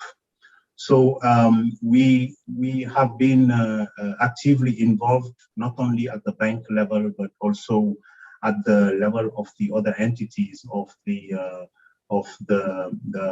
ISDB group, organizing many events here and also meeting with the next presidency and other heads of governments. Just a quick reminder, I know you have already discussed it here, but the Glasgow Climate Pact was really one of the key outcomes of the previous COP, and it's paving the way for a work program that will lead to identifying a global goal on adaptation, hopefully in the next 2 years. And also we can see that climate finance, and more particularly adaptation finance, has been at the heart of the discussions at the last COP, with also efforts that were made in raising the adaptation finance through the different climate funds that exist globally. But also on the issue of mitigation, it was really one of the, for the first time in the text of the negotiations, you could see that there was a text on phasing down of unabated coal power. Now we can also see that the NDCs have been submitted, but that it was identified that there was a need for higher ambitions from countries, and that countries were really invited to revisit their emission reduction targets, and also invited to develop and submit long-term strategies. Lastly, the whole Article 6 mechanisms, the whole discussion on Article 6 had been finalized during this COP. So on all of these issues, we see a role as Islamic Development Bank, supporting 57 member countries globally on what is our role on climate action. In 2019, we have developed a climate change policy. That was the first climate change policy of the bank, and there were 4 main pillars, including how to really mainstream climate action in the bank's operation, how to promote climate resilience in our member countries and in our sector-related projects, how to support the transition to a green economy of our member countries, and also how to leverage additional resources from the market, from different partners, so that we can help in addressing the climate needs of our member countries. And in terms of these specific pillars, you could see that in action, what we have been doing, we have been very active in mainstreaming in all of our projects, climate action, making sure that our investments are climate resilient. And we have had a climate finance target of 35% of the bank's operations. And we are hopeful that by 2025, we will be able to achieve that specific target. We are also supporting the implementation of NDCs in our member countries, supporting them in terms of capacity building, knowledge generation, development of knowledge products, policy advisory, and also looking at how to leverage additional finance. In terms of climate ambition, we as MDBs, we have set goals. Here you can see what the different MDBs have set as specific goals. In the case of the ISDB, we have set the target at 35% by 2025. And we can say that for this year, for example, in 2021, last year, we have been able to reach around 30%.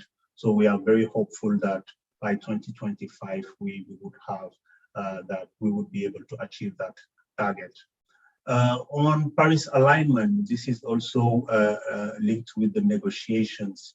As MDBs, we have developed a Paris alignment framework looking at 6 building blocks, from adaptation to mitigation, to aligning our internal activities, to be able to report on those, and also the whole upstream support in countries in terms of policy development and strategy, as well as increasing the level of climate finance in our member countries.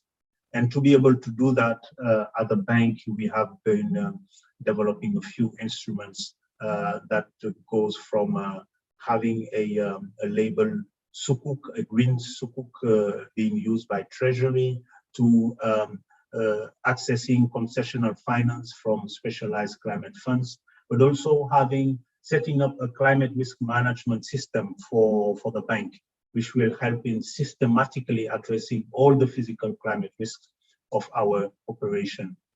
And the engagement upstream, which is very, very important, where you support the implementation of NDCs, where you discuss with countries to make sure that you are providing the right level of support, whether it is at the sector level, or whether it is in the long-term trajectory of the countries to have a low carbon long-term transition to a green economy. As MDBs, we are trying to really coordinate to make sure that our efforts to support the countries are being coordinated. So we are engaging in that front. We have established a joint platform through which we can see what each others are doing, so that we can collectively support our member countries. So this just shows a set of activities that we have been performing to support our member countries, whether it is in Lebanon, trying to establish a green investment facility, or organizing dialogues on long-term strategy with other partners to discuss with countries their ambition on long-term strategy, supporting the implementation of NDC in Nigeria, Palestine, and also receiving requests from governments to support them in development of green strategies. And on mobilization of climate financing resources, like I said already, the bank is taking from its own resources, and this is completely mainstream in all of our operations, to make sure that there is a climate change component in our projects, but also we are working with other funds, other partners to leverage resources that will help us in supporting our member countries. So whether it is with the German International Climate Initiative or the NDC partnership, or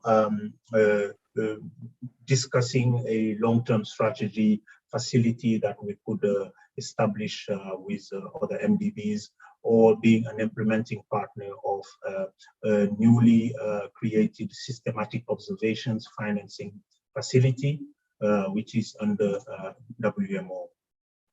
So all of these efforts, we are actively working on those, but also as a lead Islamic finance institution, we take it very seriously to also see how we can support other Islamic banks that are at the country level in being able to be active in climate action as well. So whether it is in the development of guidelines to help them establish policies and frameworks for climate-oriented projects, or looking at supporting them in having GHG accounting tools, and also making sure that private sector SMEs have access to Islamic finance so that they can fund climate-related solutions. So in all of those, we are actively working, and we are developing technical assistance support to make sure that we are able to support our member countries. So here, just a few examples of projects that are highly relevant to climate action and that we have funded. For example, here we have just funded a regional express train in Senegal, and this will help in really curbing the emission of CO2 in the city of Dakar. Also in Pakistan, we have financed a hydro dam project which will help in generating renewable energy for 147 megawatts, and other examples that we have, whether it is in Turkey, on hydro power projects or other transport projects. We have developed several publications on the subject, guidance notes on adaptation at the sector level, or also other thematic or regional level knowledge products that are addressing climate action in our different regions. And you are welcome to visit our website, where there is a dedicated climate change link. So thank you very much. I will stop here, and happy to take any questions. Thank you. Thank you very much, Dr. Dauda. The time was really managed correctly. Thank you for that. Thank you for your valuable contribution, and thanks also to ISDB for its support to the Islamic countries in the field of climate change adaptation and the mitigation of climate change. So building climate change resilient health systems is the topic of the next intervention of our guests from, I think, Pakistan? No? From Pakistan. So let me welcome and from Jordan. So sorry. Let's welcome and introduce Mr. Mazen Malkawi. He's currently the Environmental Health Regional Advisor at the World Health Organization, Eastern Mediterranean Region Office, Regional Center for Environmental Health Action. Currently, he's managing the environmental health exposures programs focusing on air pollution, climate change, chemical safety, and urban environment, and supporting the implementation of the Arab strategy and framework of action on Environmental Health 2017-2030. Mr. Malkawi is an active member in several international committees and task forces that are currently working on updating international guidance and standards on air quality, toxic chemicals, sand and dust storms, hosting urban environment and transport and health. So the floor is yours.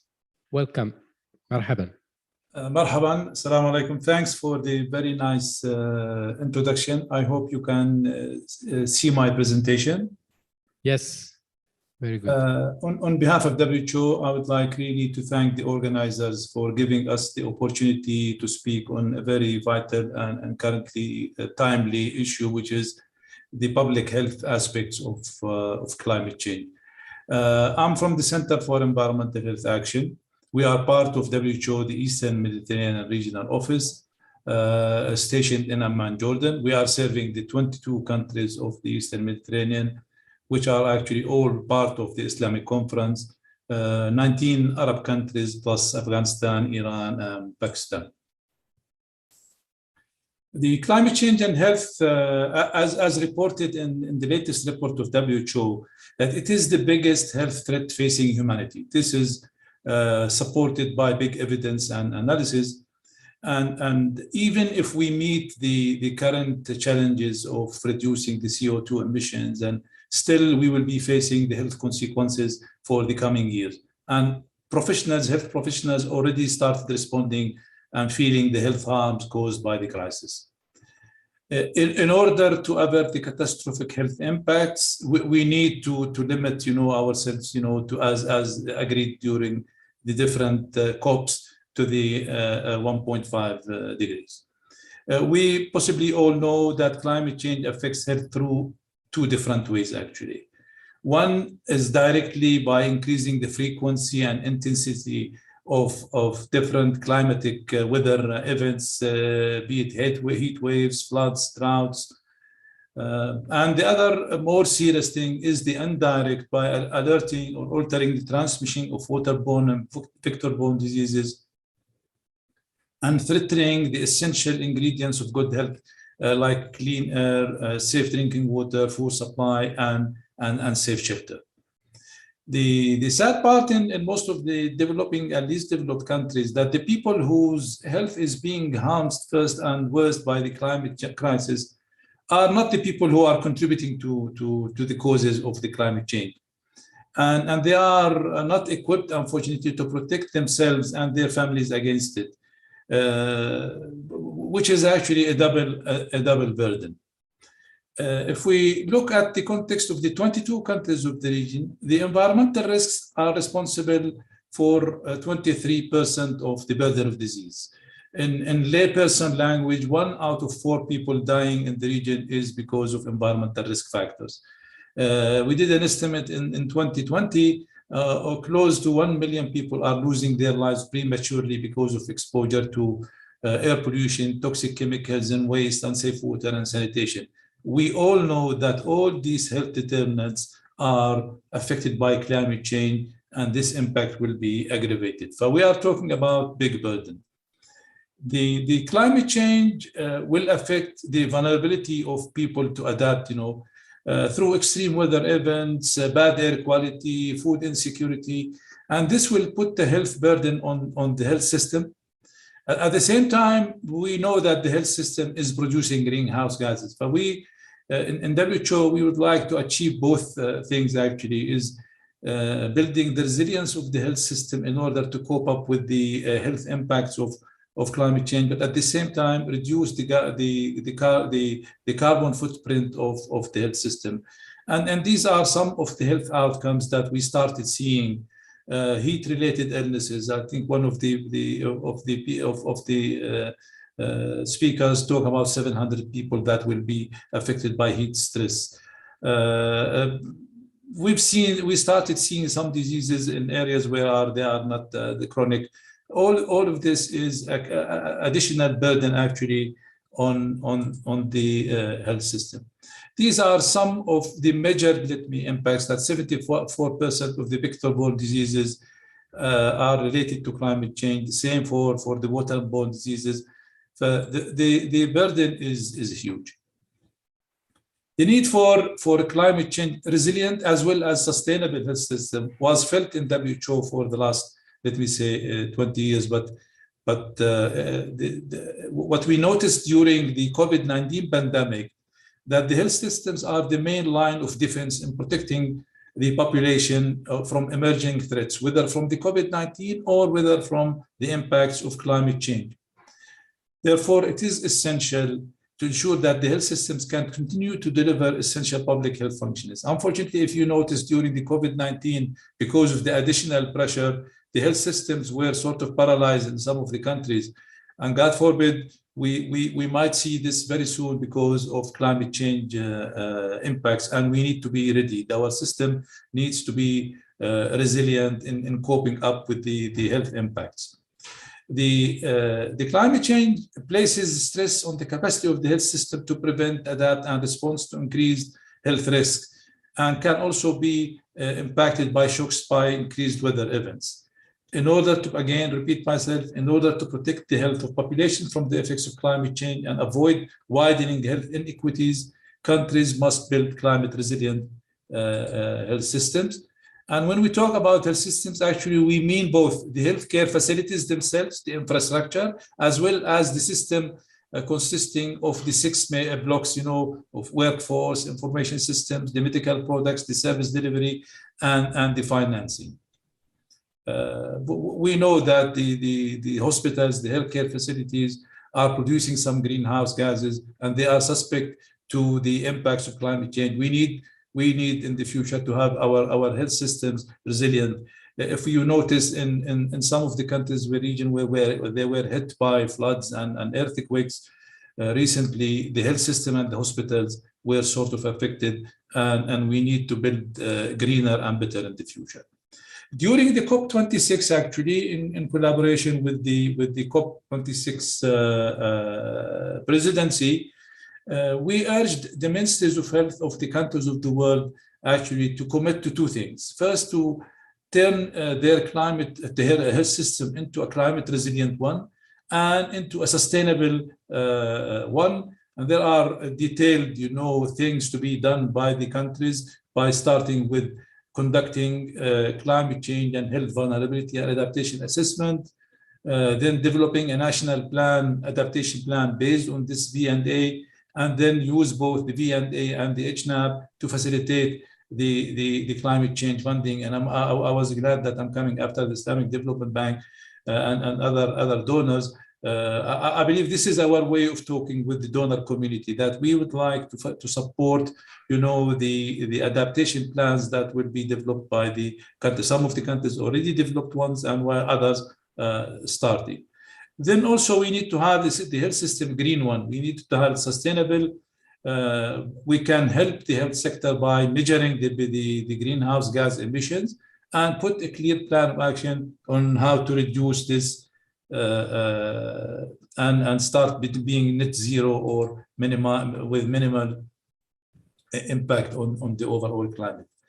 As of the last date of the COP26, actually, 52 countries, including 9 from our countries. We are very proud that more than 20% of the countries who committed were coming from the region, that they wanted to commit, to resilient health system and at the same time a sustainable health system.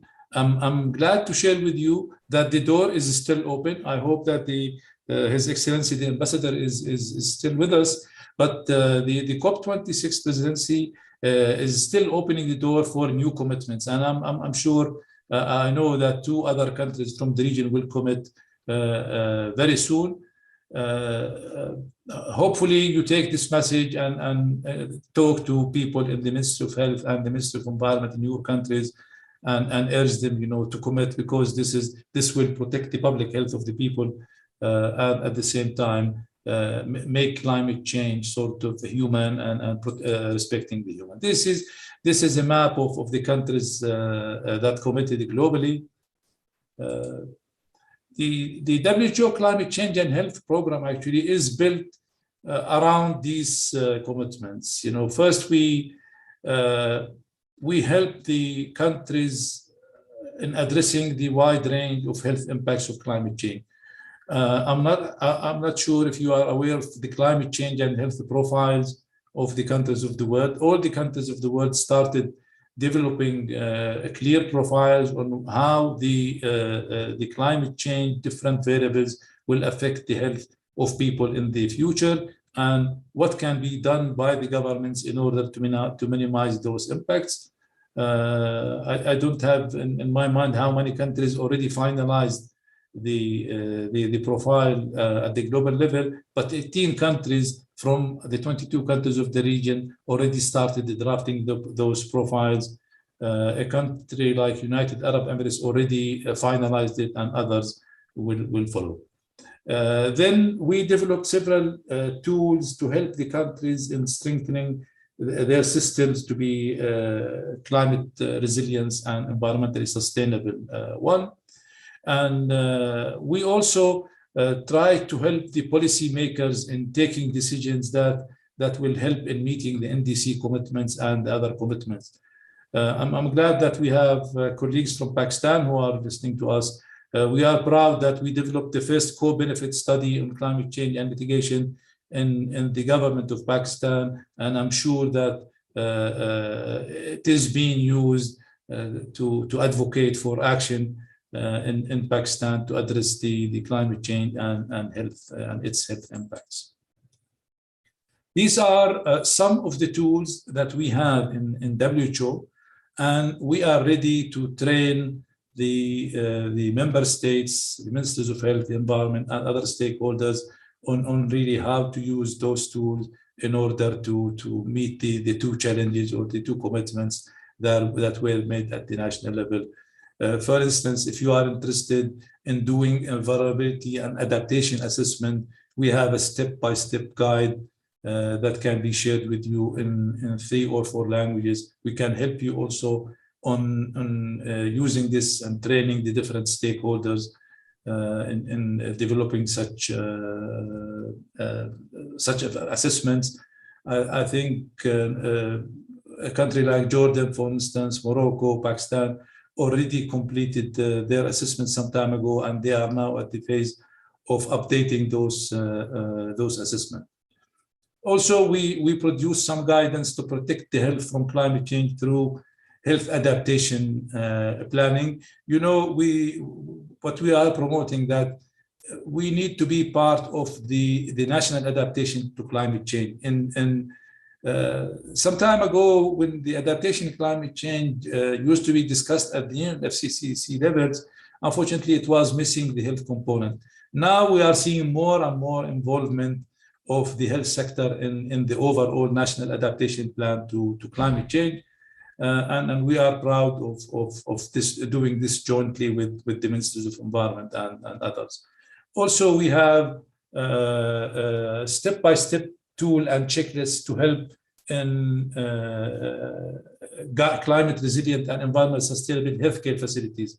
We want our hospitals, our healthcare facilities to be both resilient and sustainable, and we have a lot of checklists, you know, that can be used in order to help in this regard. Plus, we have a global operational framework for building the climate change health resilient systems, and we have a regional version out of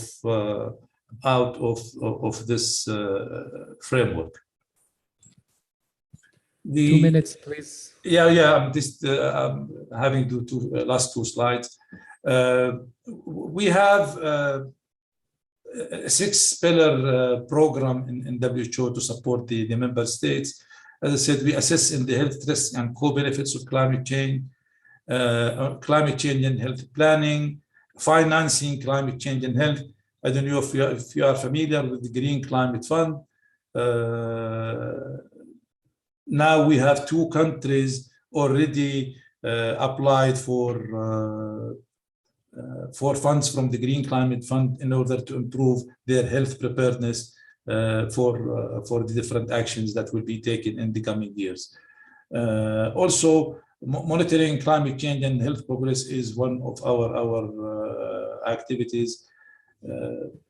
Plus, we have a list of interventions that can be done in order to help. Thank you. I hope I was not so quick and met the deadline, the time for me. Please don't hesitate to write to me if you need more details. Back to you. Thank you. Thank you very much, Mr. Mazen Malkawi, for your valuable contribution and for this tackling this thematic, which is very critical for human being. Thank you very much. Now let's move to Mrs. Nesma Jondi. She will talk about Air Climate Program, Decarbonization of the Moroccan Economy. Mrs. Nesma Jondi is the senior expert in sustainable development, Vice President of Mentor Els Association, Rabat, Morocco, since March 2021. Previously, she was a freelance consultant in sustainable development, and she has also performed her duties in public policies, public relations, state branding. She actively contributed to drafting of thematic reports on energy transition, blue economy, climate change, economic actors' social responsibility. Currently, she's working on sustainable mobility. She participated to the IPMED work on the cementing of regional integration of the Mediterranean zone, mainly in the areas of energy, food security, water security, employment, and immigration. So let's welcome Mrs. Nesma Jondi. The floor is yours. I think it's not working. Can you?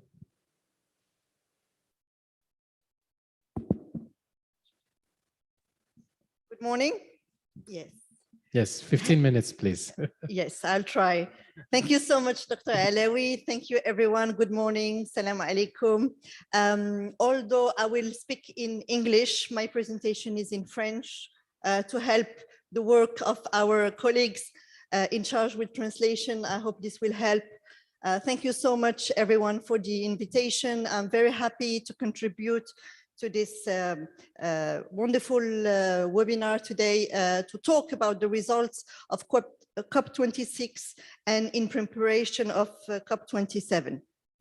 I won't go into the role of the Mohammed VI Foundation because my colleague previously also already mentioned that, and also the Hassan II Center for Environmental Training. But I would like to insist on the foundation commitment on air quality and climate since 20 years ago, back in 2002, with the launch of the first national network for air quality measuring.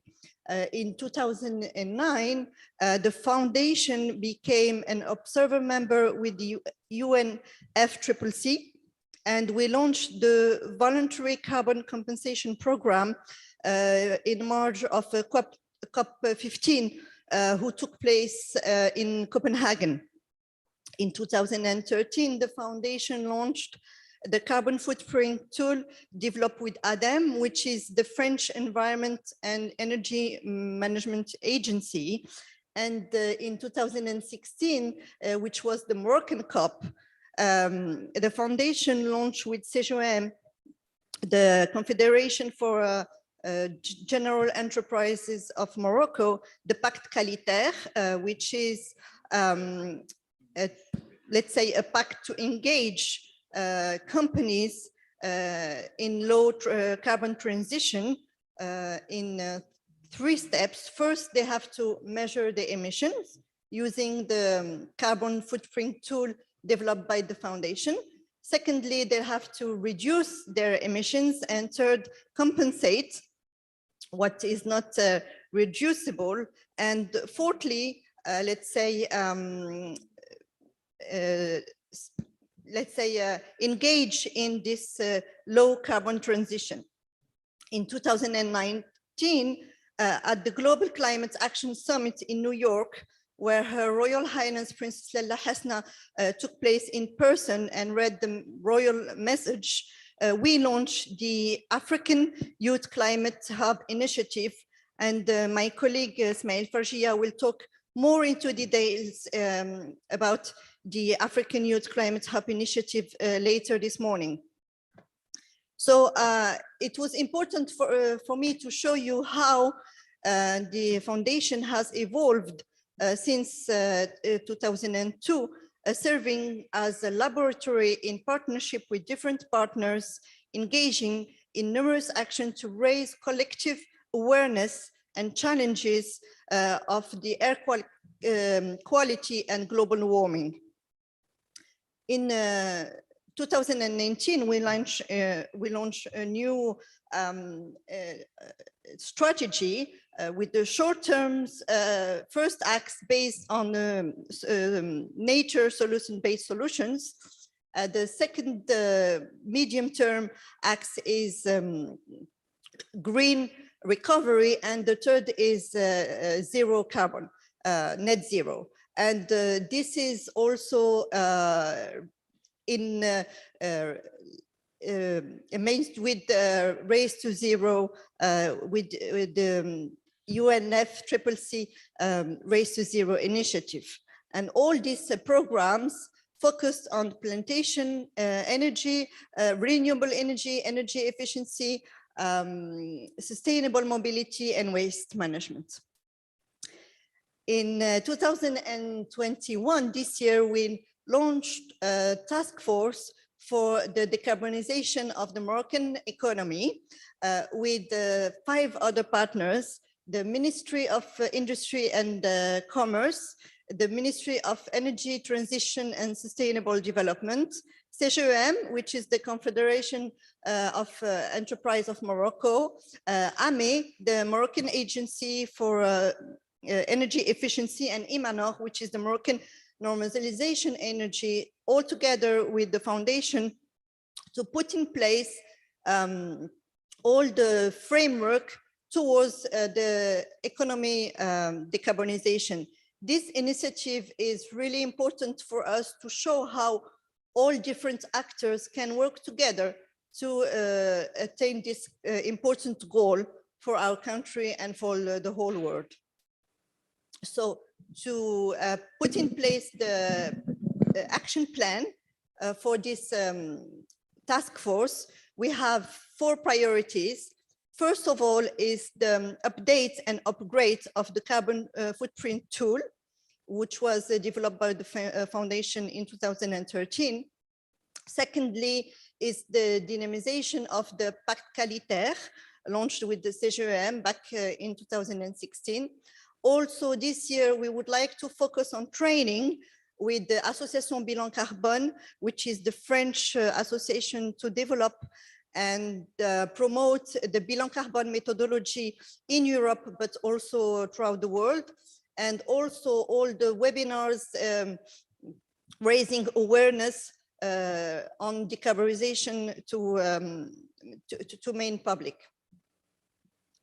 So, okay, sorry. Oh no, it's not that, okay. It's not working, sorry. Can you try to put back the presentation, please? Okay.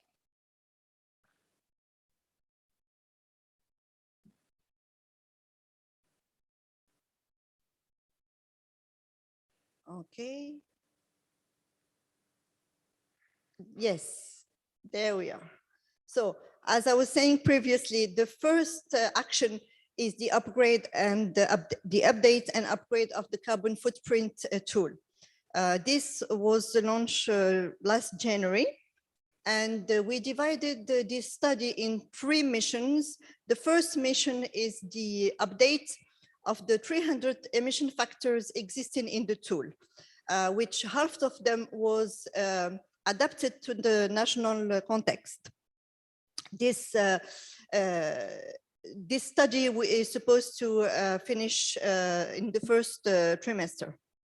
The second mission is also in the update section, and we would like to add new emission factors because we have had feedbacks from our users that many emission factors were missing in the previous version of the tool. And this is mainly regarding agriculture, tourism, some of the transports sectors. So we would like to add new emission factors also in the Moroccan context. And then the third mission, which will happen in the second half of the year, is the upgrade of the tool to implement the CBAM, the carbon mechanism borders tool that we will know more about in June 2022, and hopefully we'll be able to upgrade our tool within that framework, but also within Article 6 of the Paris Agreement. Then our second main action is the dynamization of the Pacte Qualitaire. So as I was saying before, that pact was launched back in 2016 on the margin of COP22 in Marrakesh. And it was mainly towards private companies to engage in this low carbon transition. However, as you all know, we need to widen our approach and to include all the actors to attain our goals. So therefore, we decided to open this pact to universities, territories, cities, other important public companies, because this is a global and common action for everyone. So in engaging in this new now Charte Qualitaire, we offer a tool, let's say, to measure the greenhouse gas emissions, which is the tool I was introducing earlier. Therefore, we also accompany all the actors, offering them training and also capacity reinforcements, thanks to the support of the Hassan II Center for Environmental Training, and also compensate their emissions through pilots and demonstrative projects within the voluntary carbon compensation program led by the foundation. Also, this year we try to accompany economic actors towards net zero and transitions towards low carbon economy resilient to climate change. And we organized 3 let's say webinars with the participation of CGEM and also with the help of the British Embassy in Rabat. His Excellency Ambassador Simon Martin participated in most of them.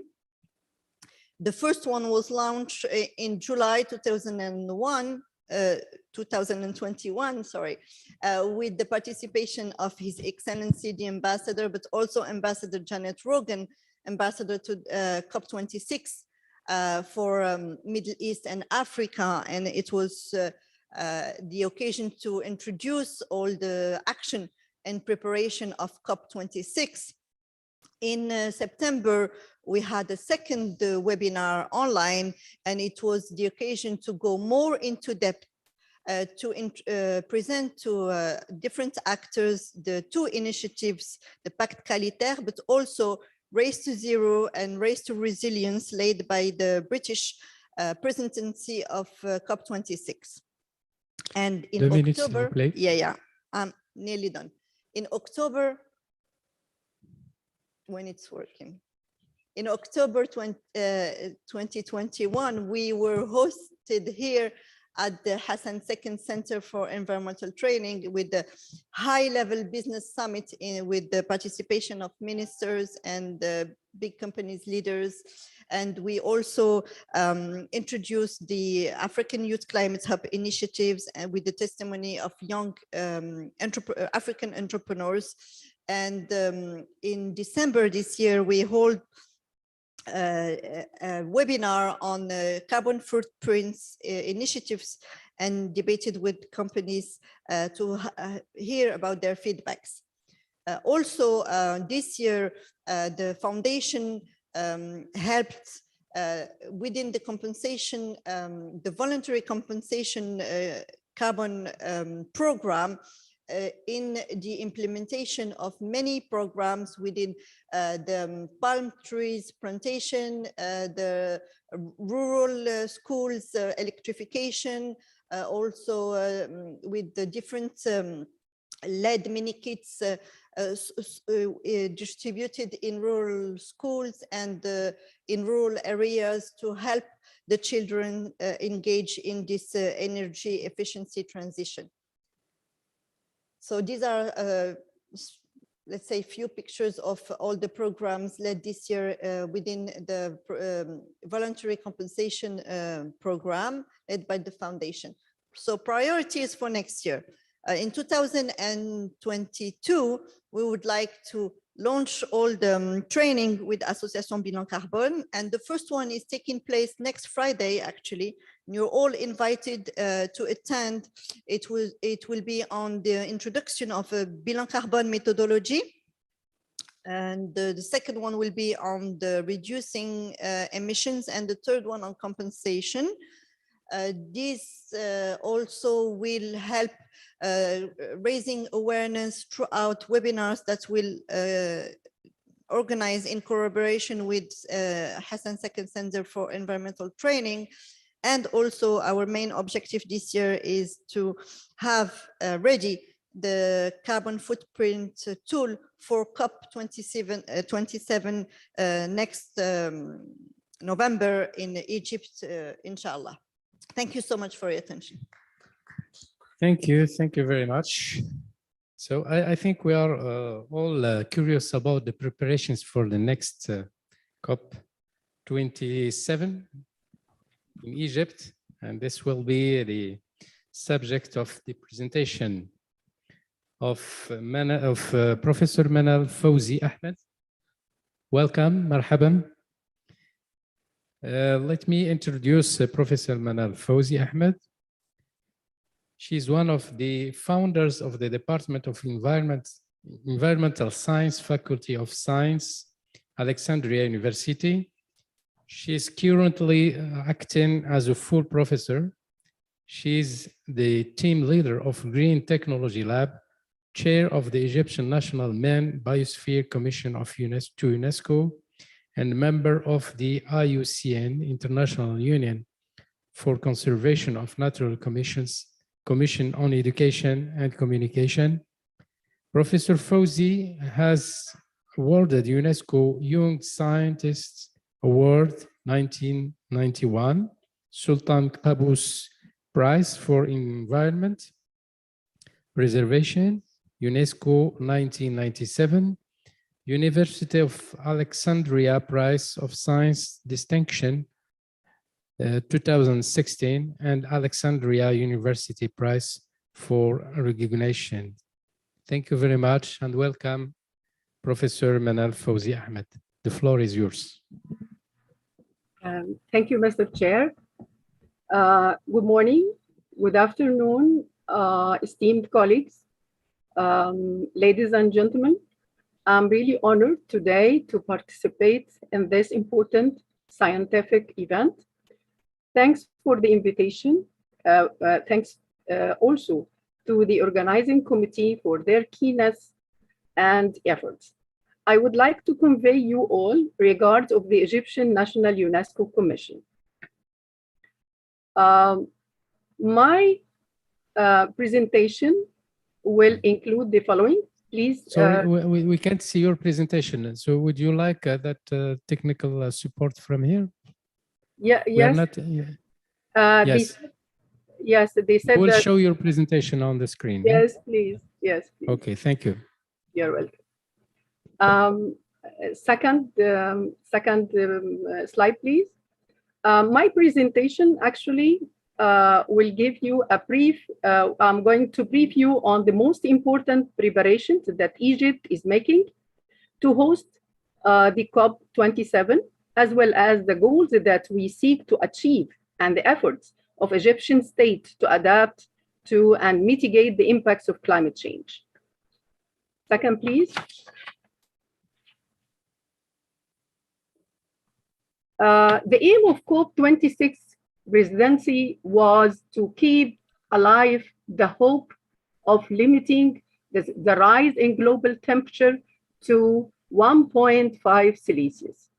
Glasgow Climate Pact does just that. Combined with increased ambition and action from countries, 1.5 Celsius remain in sight. But it will only be achieved if every country delivers on what they have pledged.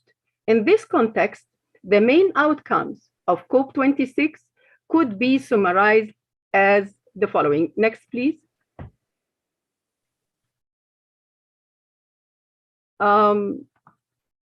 The main outcomes are mitigation, which means secure near global net zero nationally determined contributions from 153 countries and the future strengthening of mitigation measures. And adaptation and loss and damage, boosted efforts to deal with climate impacts. As you all know, at COP26, countries agreed to a new Glasgow Sharm el-Sheikh work program on the global goal on adaptation to reduce vulnerability, strengthen resilience, and increase the capacity of people and the planet to adapt to the impacts of climate change. Then finance mobilized billions and trillions. Here, rich countries need to meet the $100 billion a year commitment they signed up to 12 years ago. Next, please. In September 2021, Egypt President Abdel Fattah el-Sisi officially declared our country's interest in hosting the United Nations COP27 summit scheduled for 2022 on behalf of the African continent. We hope and will work to make the conference a radical turning point in the international climate efforts in coordination with all parties for the benefit of Africa and the entire world. Second, please. In fact, COP27 is a great opportunity to Africa and Middle East to present their cases as affected countries from climate change impacts and require financial and collaborative supports. This, of course, requires presence of solid agenda on the adaptation projects required for the area at risk of sea level rise and suffering from extreme weather events, required support for agriculture, energy, and water sectors. Most importantly, the representative participation of indigenous people and youth in the green zone, along with access to negotiations to ensure the transparency of the process and engagement of all stakeholders. Next, please. Egypt is keen that the United Nations Conference parties on climate change turns promises, commitments to actions. Actually, COP27 supposed to represent an opportunity to African countries to deliver their main message, which is that poorer countries bear the consequences of climate change despite their limited contribution to global emission. Moreover, they need more serious assistance to mitigate risks and damages and to achieve zero emissions targets that are ambitious. Egypt attaches importance to the great international responsibility placed on it to lead the negotiation on the climate issue. Next, please. Let me tell you and sum up key agenda items of the challenges of COP27. Emission is the first challenge. We can ask ourselves, what nationally determined contributions are countries going to commit to in order to cut their carbon emissions and limit global warming to 1.5 Celsius? The second challenge is carbon trading. Can agreements be reached on developing carbon trading and voluntary carbon markets on the back of Paris rule book agreement struck at COP26? Can we set a framework for creating a global carbon pricing and trading agreement that allows countries with large forests and natural resources to get paid for preserving these as carbon sinks and sources of biodiversity by those countries that emit higher levels of carbon? The third challenge is just transition. How do we secure a just transition to a net zero economy that sees the G20 providing the long promised $100 billion a year aid package to developing countries to help them achieve economic growth using sustainable technologies? The fourth challenge is carbon offsetting. What further progress will be made in setting global standards for carbon offsetting as transition to full decarbonization and a solution for hard abate emission? The fifth challenge is ending coal power. How do we accelerate the agreement reached to scale down coal use and accelerate the switch to renewables? The last challenge we are facing all is the green finance. What role will business and finance play in funding and delivering solutions that help achieve a net zero future on the back of the landmark agreement achieved by Glasgow? Second slide, please. Now I'm going to talk about the preparations. Egypt worked to exploit the growing international momentum in directing global efforts to confront climate change.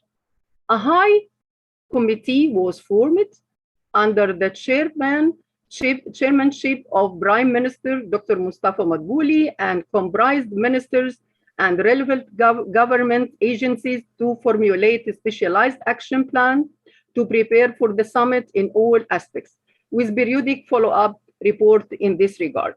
Egyptian ministries and the authorities responsible for organizing the conference are working as an integrated working group, actually, to come up with the distinguished Egyptian version of the COP that advances the Egyptian vision in leading global climate action and takes into account the interest of all parties. Next, please. Egypt has held a series of consultations with a group of different countries and parties to hear their views on various issues related to climate change. Meetings were held by representatives from ministries of foreign affairs and environment with the United States, Russia, Japan, Zambia, and other like-minded countries. An evaluation was made of the result of COP26 in Glasgow last November and the ongoing preparations for holding the next session in Egypt. During the consultation, the Egyptian side stressed the need to move towards implementing various commitments made in the framework of the negotiations, while other countries, for their part, affirmed their full support for the Egyptian presidency to ensure the success of COP27. Next, please. Developed countries such as the US have concern that China and India will not commit themselves to cutting emissions and continuing to use coal. The failure of developed countries to fulfill previous pledges to provide $100 billion of annual assistance to developing countries to support their green transition. On the diplomatic front, Egypt has intensified its contacts with various parties concerned with the climate issues, as it has received over the past few days Mr. Sharma, the president of COP26 that was held in the city of Glasgow in the United Kingdom. Mr. Sharma affirmed his country's readiness to support the Egyptian presidency of the COP27 and to share the great experience gained by the United Kingdom while organizing this important event to ensure its success. Second, please. Egypt seeks moving from pledges to actual implementation on the ground, whether in terms of reducing emission or adapting to the negative effect of climate change or climate financing for developing countries, especially African countries, as they are most affected by the consequences of climate change. On his part, Governor of South Sinai announced that Sharm el-Sheikh will become the first green tourist city in Africa and the Middle East in 2020. We noted that projects are being implemented in the city that are environmentally friendly and pave the way for a complete transition to being environmentally sustainable city. As permanent mission of Egypt to the African Union, organized a discussion session at the headquarters of the AU in preparation for the launch of series of other events that it will be organized in the coming months. Next, please.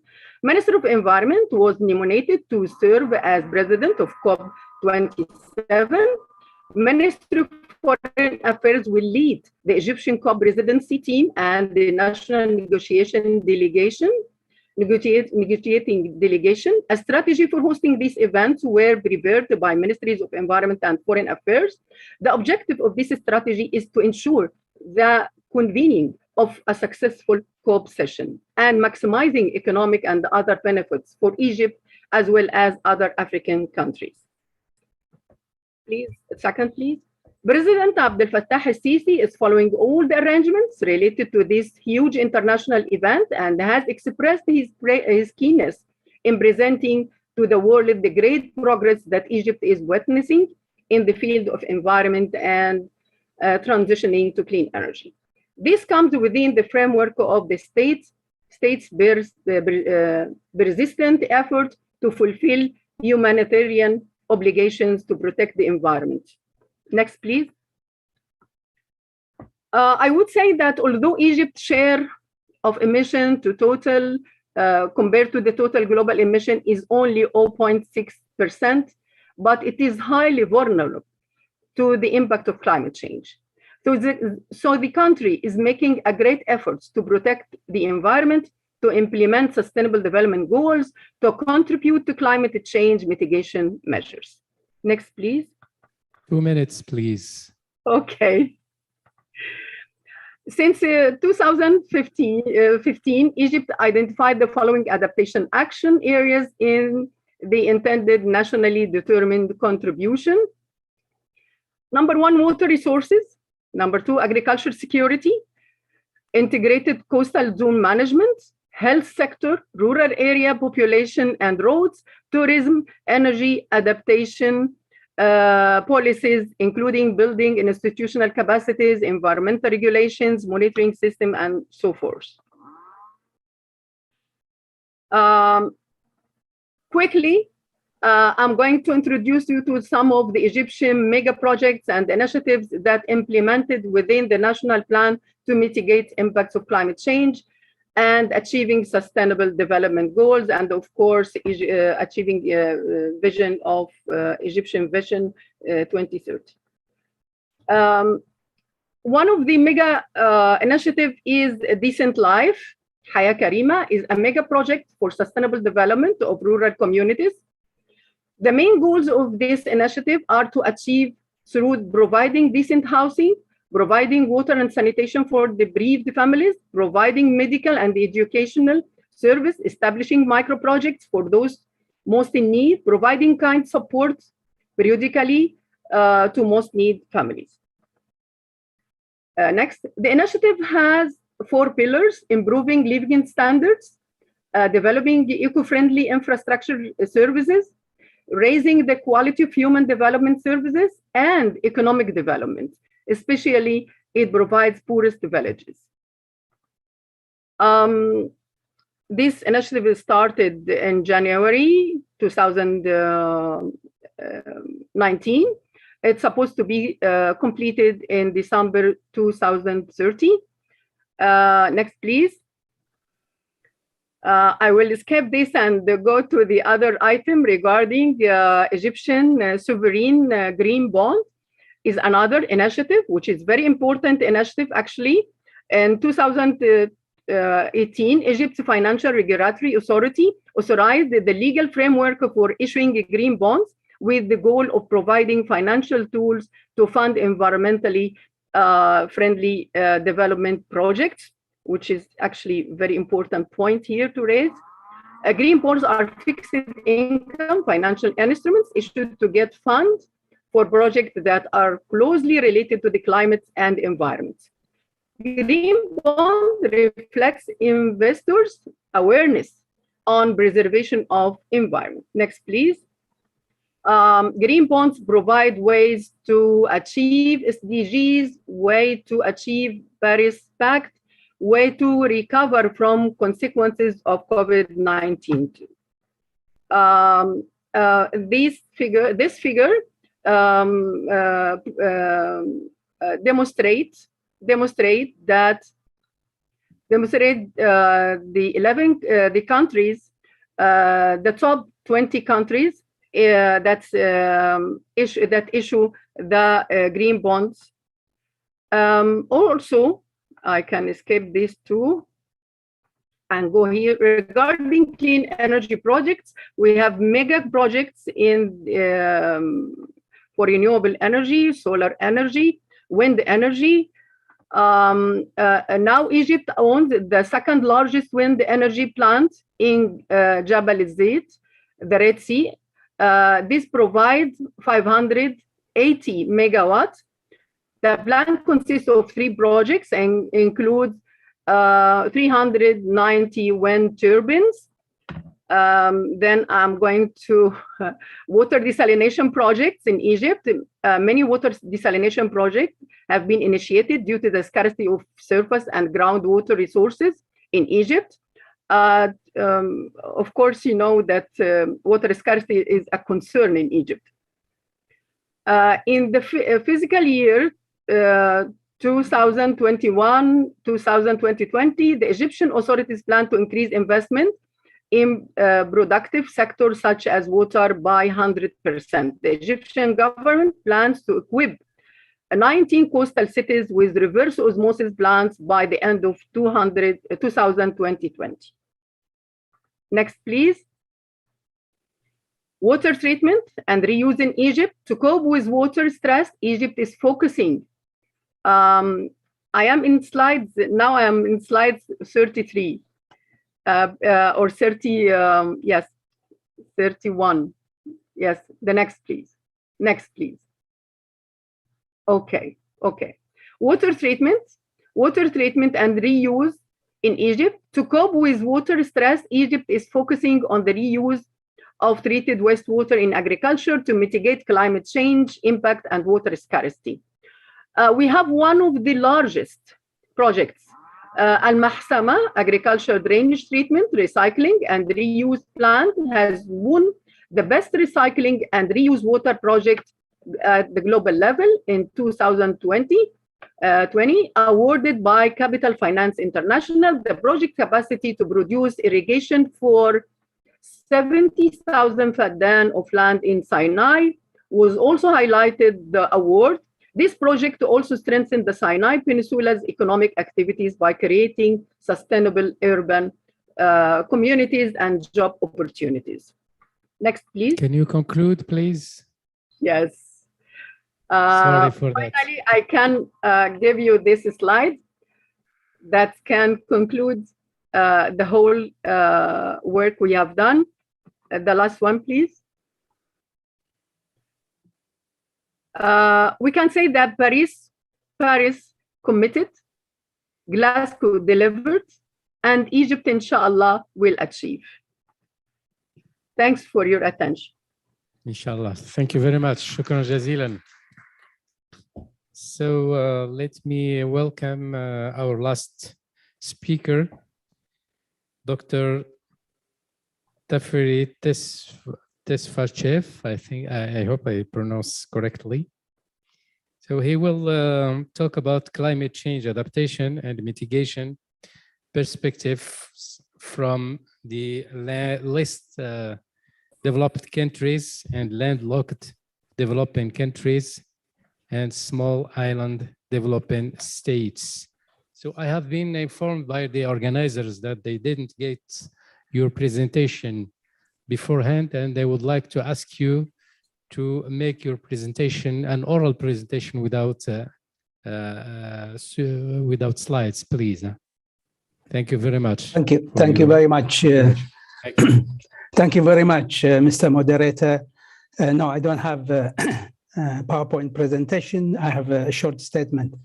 Let me first thank the organizers, in particular the Commission of Science and Technology for Sustainable Development in the South, for the kind invitation and for giving me the opportunity to participate in this important and timely webinar addressing the issue of adaptation and mitigation in the context of the COP26 outcomes. Given the limited time, my brief intervention today will focus on the most vulnerable economies in the world, particularly LDCs, and the challenges they face in meeting the commitments made at Glasgow and the role that technology can play in advancing their climate change adaptation and mitigation objectives.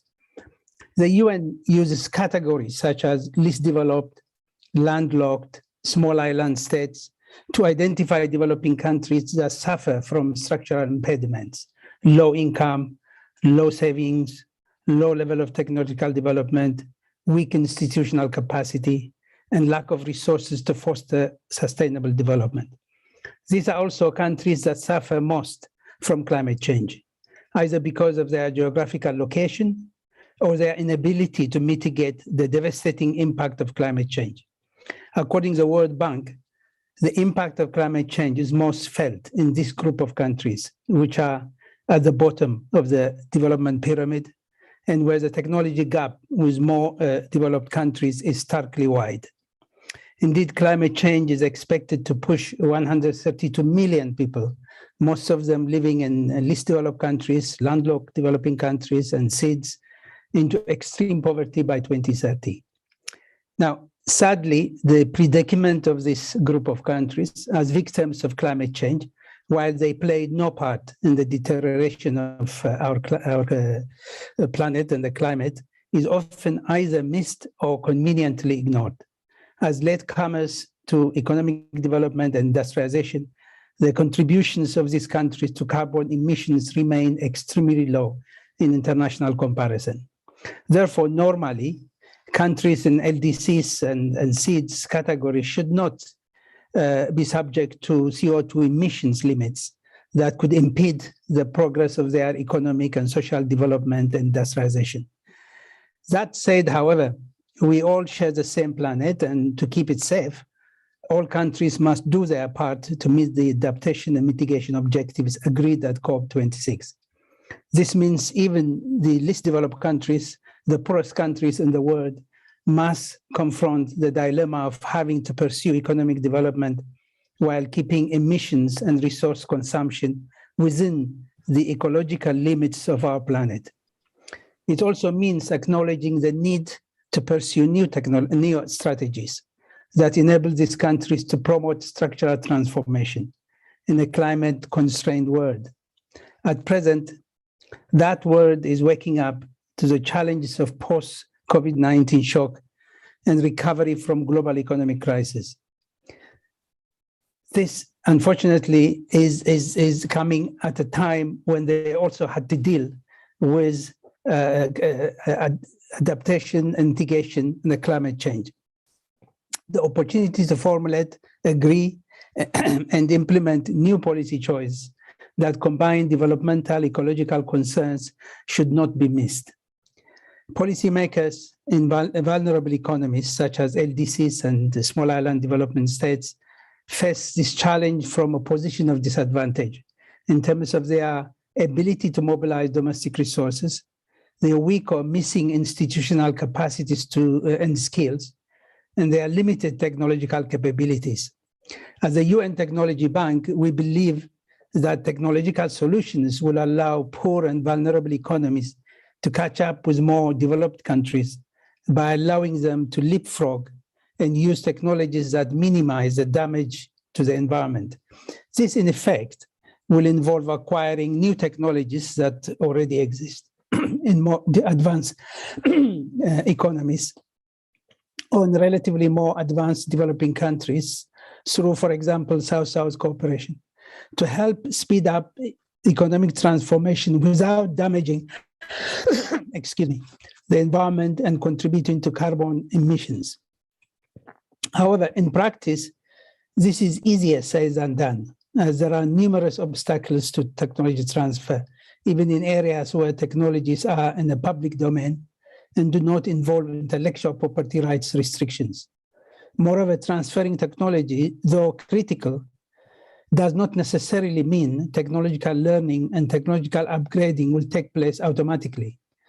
The beneficiary countries must develop the absorptive capacities, skills, and science, technology, innovation ecosystem that they need to encourage the diffusion and effective utilization of technologies acquired from more developed countries. Indeed, the root cause of vulnerabilities in poor economies is their limited absorptive and productive capacities. Lack of these essential capacities restricts the abilities of countries to diversify their economies, produce a diverse range of products, reduce their dependence on commodities, promote technological learning, tackle environmental-related challenges, and kickstart the process of structural transformation.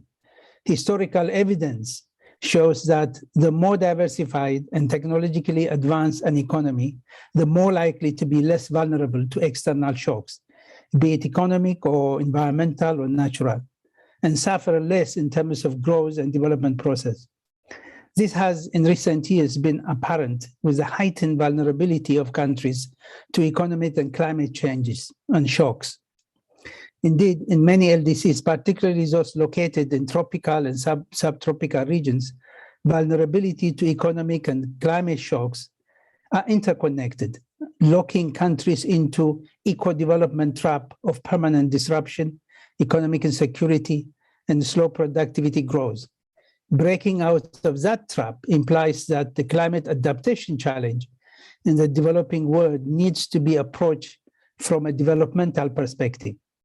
It also means encouraging a transfer of technologies, promoting local technological development, and strengthening established international support mechanisms, particularly those aimed at facilitating technologies and technical know-how for climate change adaptation and mitigation.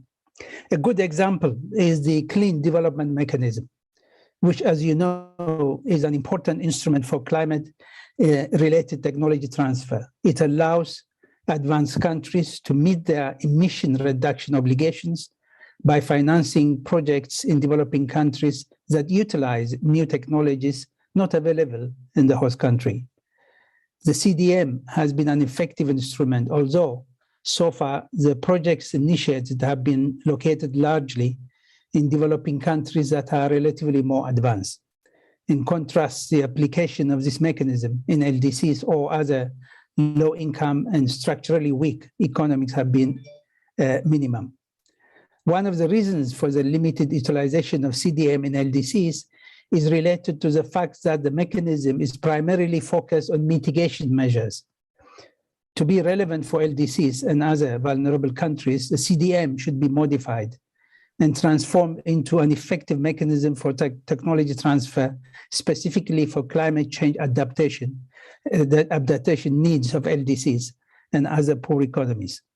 Moreover, given the limited resources, and the capacities of these countries, the mechanism should be backed by international support measures aimed at strengthening LDC's capacities to access and benefit from such schemes. In 2019, the UN Technology Bank for LDCs, which I represent, introduced an important initiative, the Technology Needs Assessment Work Program, which in my opinion is an effective national review process for identifying the technology needs of LDCs and facilitating the transfer of appropriate technologies, including for climate change adaptation and mitigation. Currently, technology needs assessments are underway in 24 least developed countries out of 46, which account for slightly more than half of the total LDCs. Now, as a way of finishing my statement, let me highlight the primary objectives of the technology needs assessment, which are four. First, to identify technological gaps and priority technological needs for each LDC as a first step towards developing coherent and integrated strategies that are tailored to the specific conditions of each LDC. The needs assessment includes recommendations for strengthening policies to improve national technological capabilities and encourage innovation, including detailed assessments in areas of critical importance for the LDCs. This includes identifying environmentally sound technologies that least developed countries need to pursue their growth and development agenda. Second, the objective is to identify the core area of focus for each LDCs, such as public health, agriculture, industry, environmentally sound technologies, sustainable energy, and prepare specific initiatives to maximize the impact of technology as an instrument to foster green industrialization, reduce poverty, and promote sustainable development. And third is to serve as a source of information and database on priority technology needs of LDCs and the technology gap that needs to be filled. We hope that over time, the knowledge and information gathered through technology needs assessment will enable the UN Technology Bank to acquire the expertise necessary to interface with donors, UN agencies, international organizations, and articulate LDC priority needs, prepare proposals, and communicate with providers of intellectual property rights related support. And finally, the needs assessment program also includes a provision for conducting an in-depth assessment of STI policies, the innovation ecosystem, and the technology commercialization capacity of LDCs. It also identifies technological gaps and the policy measures needed for appropriate intervention. Mr. Moderator, we believe that the technology needs assessment and reviews that the Technology Bank for LDC is currently conducting will serve as a valuable tool for identifying relevant technologies for LDCs, including technologies for climate change, adaptation, and mitigation. They will also support the least developed countries' efforts to formulate policies that foster a more conducive environment for technological development and innovation in these countries. Currently, the Technology Bank has completed technology needs assessment of 5 LDC countries in LDCs category. These are Bhutan, Gambia, Guinea, Uganda, and Timor-Leste. The assessment of 10 additional countries will be completed this year. We hope that all development partners will find the needs assessment helpful in formulating support programs for technology transfer to the least developed countries. Thank you very much for your attention, Mr. Moderator. Thank you very much, Dr. Tesfachev. Thank you for your inputs and for your very interesting recommendation. I hope you can share them with the organizers so they can be reflected in the outputs of this panel. So before moving to the next session, may I ask our panelists to turn on their cameras? Oh, it's already done, I think, for the photo group. My last word is to thank you very much for your valuable contribution, and hope we will see you in next events. Thanks also to ISISCO, to the Mohammed VI Foundation. And I will give the floor to the next moderator. I think he will be Dr. Huma Balouch from COMAST. Thank you very much. Thank you very much, Dr. Mohammed Anwar. It's an absolute pleasure for me to welcome you all to the panel discussion as a moderator. It's very impressive to see the activities and the actions that are taking place by the participating organization, providing facilitation of effective action to tackle climate change-related cross-sectoral impacts. Dr. Sharif has already introduced most of the panelists. So I just want to do a real quick introduction of the rest of the panelists who has not been introduced in the previous session. Dr. Najat Zarou is the director of the African Local Government Academy, ALGA of UCLG Africa, the vice chairperson of the African Public Service Human Resource Managers Network, and member of the board of International Association of Schools and Institute of Administration. She has 39 years of experience in the public service at national, continental, and global levels, in particular as a former civil servant in the Ministry of Interior of Morocco and member of the UN Committee of Expert on Public Administration. We have another panelist, Mr. Ismail Farjia. He's a junior executive manager at the Mohammed VI Foundation for Environmental Protection. He's in charge of administrative support, production of analytical documents, logistic and financial support for the Mohammed VI Prize for the Climate and Sustainable Development. He's also a coordinator of the African Youth Climate Hub in charge of its conceptualization and implementation. Mr. Ismail Farjia is a former analyst at the Moroccan Center for Strategic Studies and the African Federation for Strategic Studies.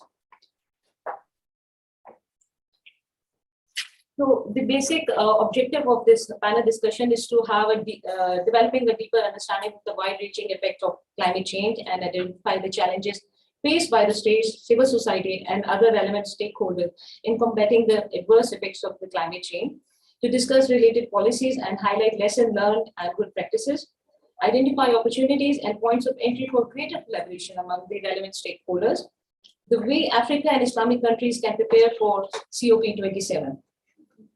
So without further ado, let's begin. Professor Dr. Raheel Sharif, let me start with you, sir. My very first question to you. With climate change and other sustainable development policies are mostly, but not always synergistic.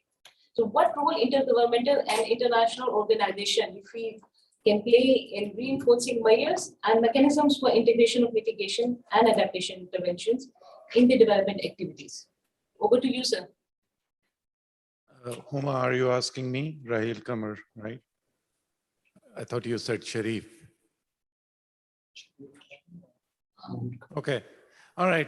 Let me answer that question. I guess I think your question was what can intergovernmental organizations do for alleviating climate change? You know, there are three different aspects that we can work on. First of all, raising awareness of what are the problems related to climate change and how to mitigate them. And the second thing that we can do is do capacity building of our stakeholders in our member countries and other places in addressing these important problems related to climate change. The third thing which we at ISESCO are promoting is trying to address the technology gap and trying to reduce that between the Western countries and our member states with technology transfer and with developing indigenous technologies in the country which addresses their indigenous problems rather than the problems related to worldwide issues and all that. So these three issues, I think, are the main problems that we as international organizations should really try to address so that we can really build the capacity of the local communities to address these challenges. Thank you.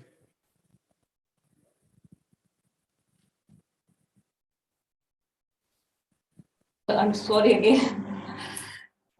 So my next question is to Professor Dr. Ashraf Shalan. Can you, sir, please elaborate on what are the main constraints or factors do you feel impeding the adoption of a climate smart technologies? Hi. Yeah. We can identify several factors. Let us say that the lack of awareness between the stakeholders is a limiting factor. Let us also say that the lack of interest in some people who have the awareness, but they don't have the interest. Lack of incentives for those people to implement and use the technologies and innovations that are compatible with the environment and with the environmental changes in their industries.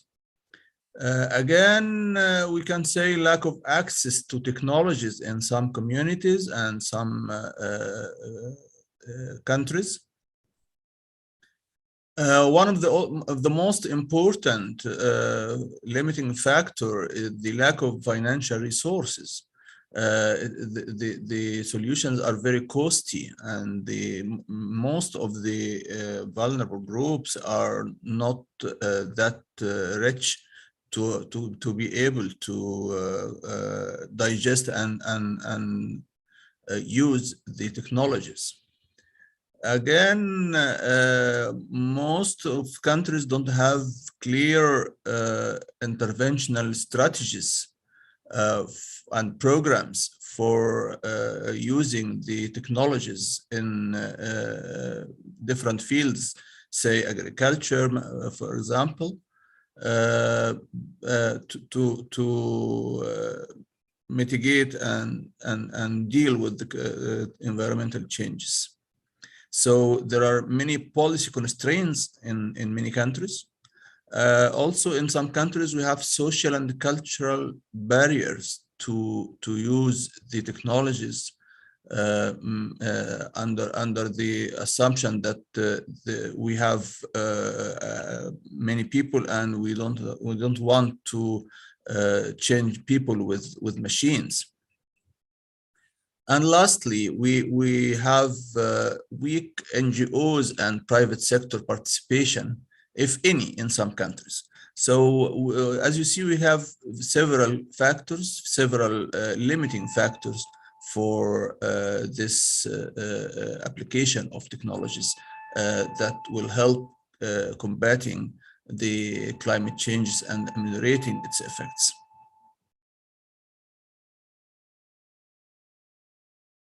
My next question is to Dr. Najat Zarouk from UCLG Africa.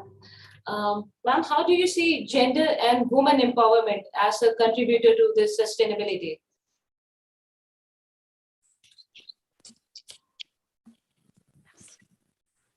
Thank you very much, Dr. Huma. First of all, the gender issue is among our priorities. In UCLG Africa, we have seven priorities, among which youth and gender. So how do we commit? And I will take this because I like the final slide from our sister from Egypt, how we commit, how we deliver, and how we achieve. First of all, here in Morocco in 2011, we create what we name Rifela Network, is the network of female elected officials as a strategic lever and also actor who is now becoming the steering commission for gender in UCLG Africa. And they are today working on three main campaigns. The first one is to end violence against women. The second campaign is to end street children. And the third one is to empower economically women in Africa.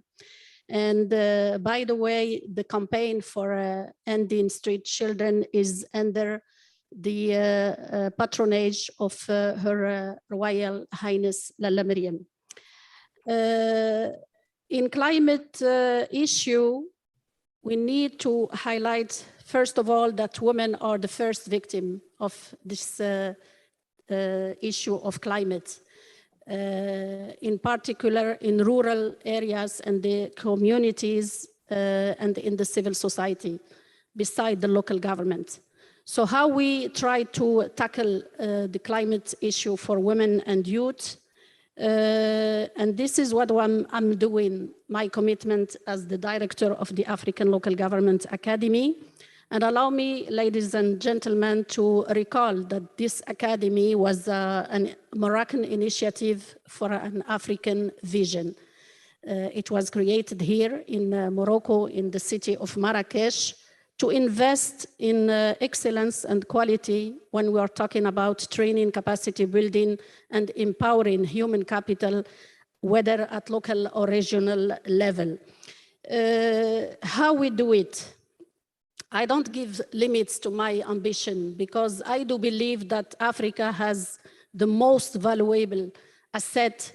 It's the human capital, whether men or women, youth, elder, minorities, etc. We proceed with a very, very blended methodology. We have now an e-academy, and it was a lesson learned from this pandemic.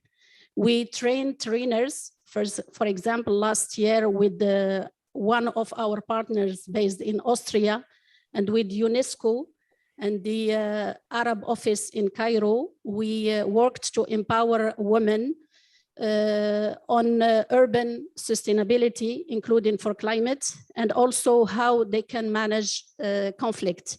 We do a lot of peer learning among local elected officials. And also we have our own forum where we give a space for the voice of women of Africa. With whom we do it, we rely on a very, very strong network, including here in Morocco. We work with Refela Morocco, the national chapter, with the National Association of Local Authorities, and also in Africa with the 30 Encorin Institute, and globally with about 20 partners.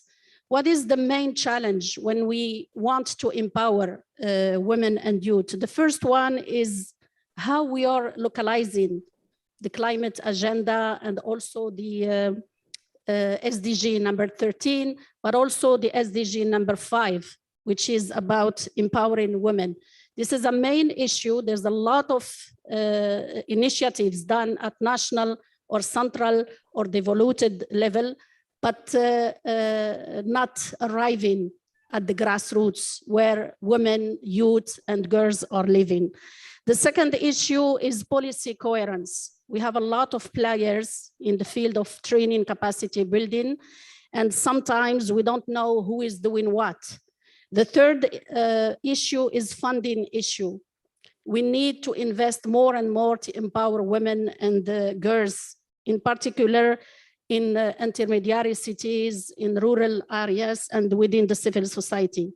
And finally, the impact of this pandemic. So before 2020, we were 100% face-to-face. And since this pandemic, we start to communicate, to work, to sign, to do everything through digital platforms.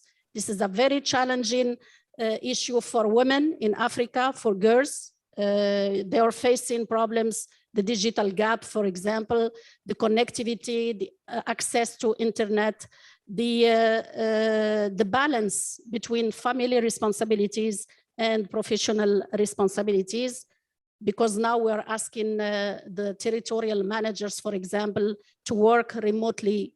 They are not prepared for such way of working. We need to prepare them, to support them, and to create for them an enabler environment. I will end with this sharing of our modest experience, and I would like to express our willing to facilitate, to support, to work with not only ISESCO, who are already our very, very key partner here in Morocco, but also with any institution or organization. And I learned a lot from all of you. We are based here in Rabat. We can send to you all our contacts, and I am personally, I believe when we implement the SDG 17, building multi-actor and multi-level of governance partnership, win-win partnership, we can not only commit, deliver, but certainly deliver. Thank you very much. Thank you very much, Dr. Najat. We are pleased to hear how UCLGA is contributing towards helping resolving the climate crisis issue. My next question is to Dr. Jawad Al-Kharaz from Regional Center for Renewable Energy and Energy Efficiency. So can you please elaborate how COP26 is aiming for climate action to support post-pandemic inclusive recovery?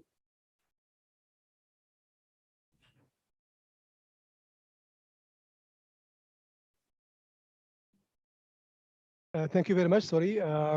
Thanks for the question. As you know, the pandemic has underlined the scale of the challenge associated with decarbonization and the meeting or committing to the Paris Agreement objective of keeping global warming well below 2 degrees, preferably to 1.5 degrees compared to the pre-industrial levels. In terms of pandemic's eventual impact on transforming energy system and decarbonization, there were already encouraging signs pre-COVID from oil companies such as Shell and BP, which have been making public announcements about their own transition strategies, including reducing emissions and cutting back production. For BP, for example, is in the early stages of transforming into an integrated energy company, setting up a renewable project pipeline and divesting oil and gas assets. This transition trend appears in Europe, at least it's to continue post-pandemic. There are also positive moves in finance and investments. Evidence suggests that finance and investment is moving away from carbon-intensive fossil fuels and towards supporting low-carbon energy and economic activity. In the years to come, we must hope that we look back on the COP26 year and as a time when the confluence of the impact of the pandemic, the visible effects of climate change, and the drive to reaffirm and recalibrate previous agreements commitment lead to coherent strategies and determined actions rather than the usual empty rhetoric. When we are able to say that we seized the opportunity the pandemic presented, learned the lessons and built back better, delivering a green recovery that limited average global temperature to 1.5 degrees, preserving a habitable planet for future generation and of humankind.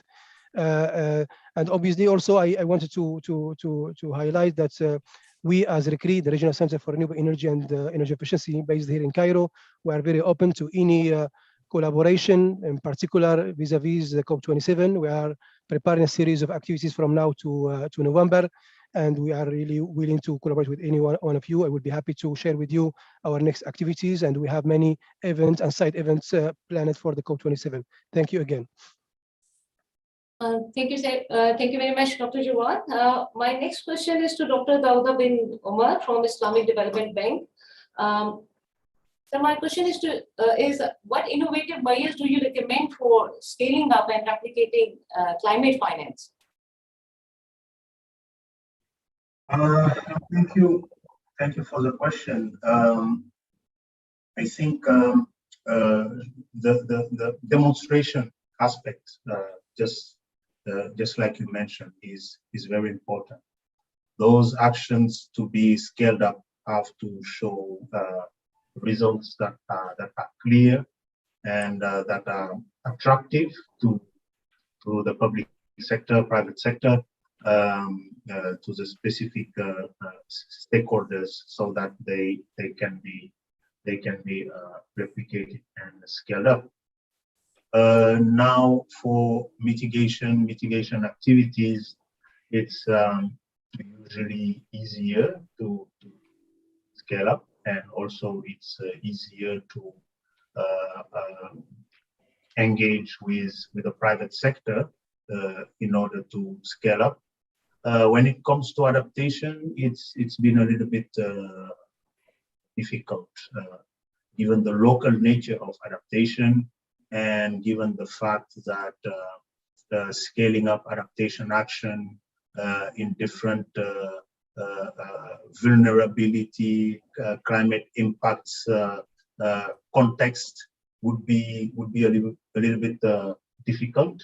So there are some of those issues that make the scaling up a little bit difficult. But we have seen that engaging in the policy aspect and the planning aspect, engaging more in integrating at the planning level and at the country planning level, all these aspects of climate risk make it easier to mainstream climate adaptation, so that the big programs that you have and that are government-led, those big programs can systematically be climate resilient. So I think those are some of the issues that need to be addressed, the climate information and the availability of information for that. Thank you so much, Dr. Dauda, for elaborating this. My next question is to Dr. Manal Jose from UNESCO Office Chip. Ma'am, do you see Industry 4 technologies compatible with the climate change mitigation and adaptation?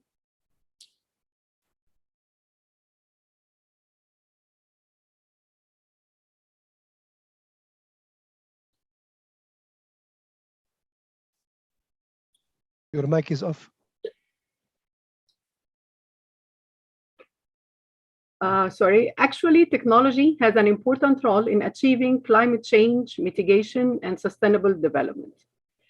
As we all know, Target 9 of SDG, which focuses on infrastructure, industrial development, and innovation, underscores the need to upgrade infrastructure and retrofit industries to make them sustainable with increased resource use efficiency and greater adoption of clean and environmentally sound technologies and industrial process. Also, Article 10 of the Paris Agreement calls on strengthening cooperative action on technology development and transfer to foster climate change mitigation and adaptation.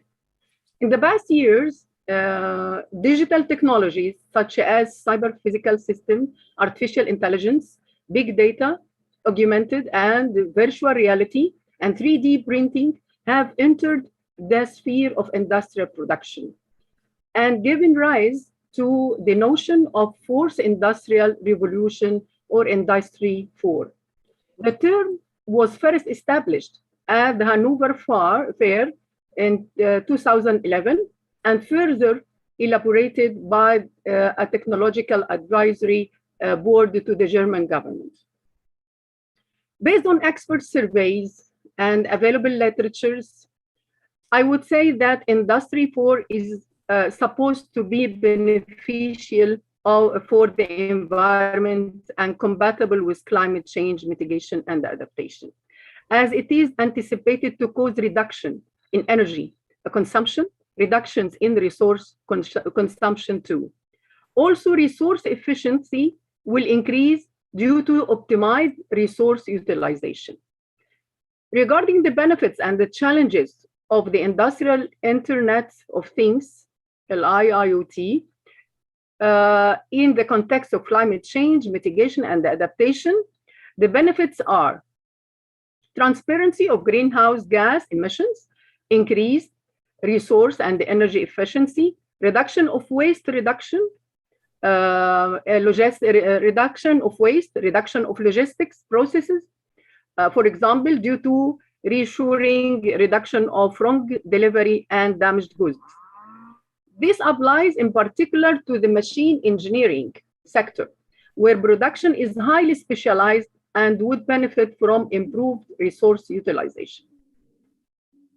Interviews from all sectors also anticipate resource efficiency gains to result from increased use of digital simulations, continuous data, and autonomous control loops that enable linear process and a reduction in manual activities due to higher automation levels.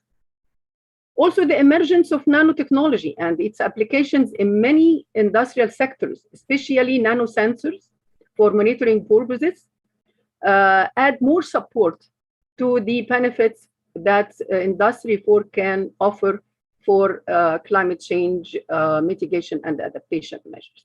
However, a number of challenges within the 3 dimensions that must be addressed by an emergent IoT, for example, the development of standardized communication protocols for data interfaces and data and information security. I would suggest that these issues be addressed in further research through concrete case studies that go beyond the assessment of single industry for technologies. Furthermore, effort should be strengthened to communicate findings from technology-centered research into political strategy building and decision-making processes, and at the same time raise awareness in the technological domain for the information needed of policymakers. Thank you very much. Thank you. Thank you, Dr. Manal. My next question is to Dr. Rajai Shafir from Climate Change Competence Center, 4C MEREC. I wanted to ask you, what elements do you see as the most critical for diverse and equity-focused approach for climate action? Or what main cross-cutting factors do you feel related to the climate change?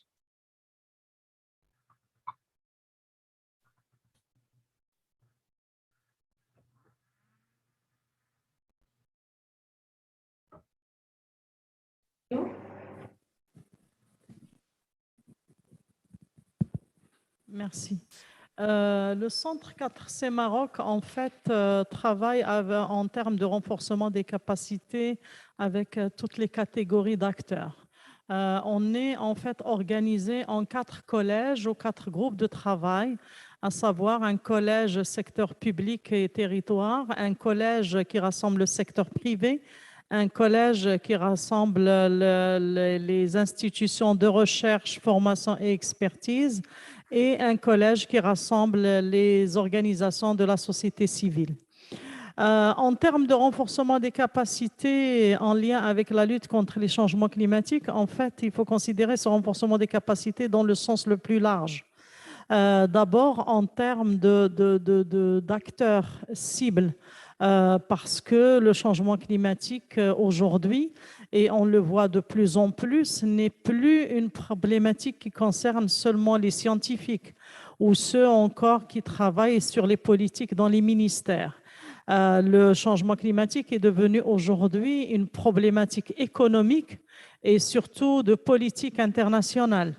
Et donc, il y a une nécessité grandissante aujourd'hui que tous les acteurs, qu'ils soient des acteurs économiques, des acteurs étatiques, des acteurs de la société civile ou encore les jeunes, soient au courant de l'évolution de ce dossier changement climatique au niveau international et puis surtout agissent au niveau de leur pays et leurs régions respectives pour essayer de contribuer à la lutte contre les impacts néfastes de ce changement climatique. Pour donner quelques exemples des actions entreprises par le Centre 4C Maroc, je voudrais peut-être revenir sur les actions de renforcement des capacités que nous réalisons envers les territoires. Le Centre 4C Maroc, par exemple, se déplace dans toutes les régions du Royaume du Maroc pour des rencontres de renforcement des capacités envers les acteurs des territoires, que ce soit les élus, que ce soit les ONG, que ce soit les centres d'investissement ou encore les ministères au niveau régional pour justement un seul but, c'est que la problématique des changements climatiques, que ce soit en termes d'adaptation ou en termes d'atténuation, soit pleinement prise en compte dans les politiques de développement territorial d'abord. Parce que nous sommes convaincus que la lutte contre les changements climatiques commence d'abord au niveau local et au niveau territorial et au niveau régional avant d'engendrer des politiques et des mesures centralisées au niveau national. Alors ça, c'est pour les territoires. Pour les jeunes, nous avons organisé ces 2 dernières années des masterclass ce que nous appelons les masterclass du Centre 4C Maroc. Nous avons organisé des masterclass pour les jeunes Marocains, à majorité des filles. Ce sont des jeunes qui sont diplômés avec un master ou un PhD à la recherche d'emploi ou bien qui ont commencé un nouvel emploi et nous les formons à travers une formation intensive de 6 mois en changement climatique. Ce sont des jeunes qui viennent de différents horizons, ce sont des scientifiques, mais également des juristes ou des gens qui ont fait des études de relations internationales ou encore l'économie ou la finance.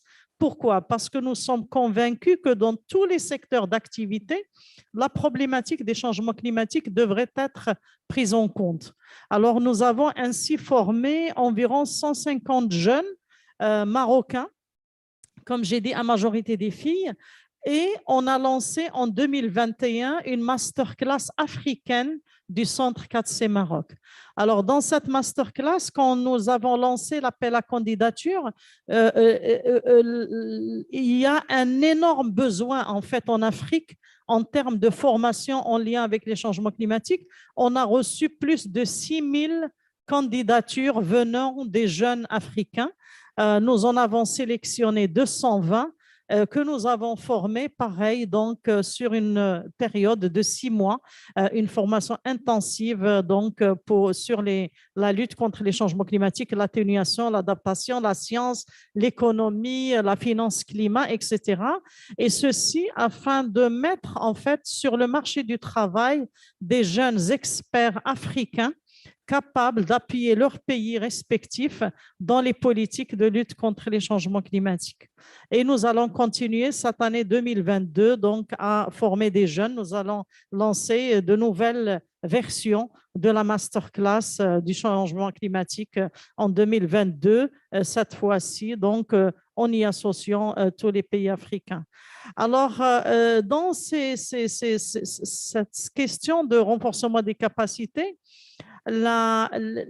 comme j'ai dit au début, les aspects sont très divers en fait, les aspects à considérer. Il y a d'abord l'aspect scientifique, parce que les pays africains, par exemple, en tant que pays extrêmement vulnérables vis-à-vis de la problématique des changements climatiques, doivent aujourd'hui avoir les compétences de manière intrinsèque pour pouvoir évaluer leur vulnérabilité et identifier les politiques d'adaptation possibles.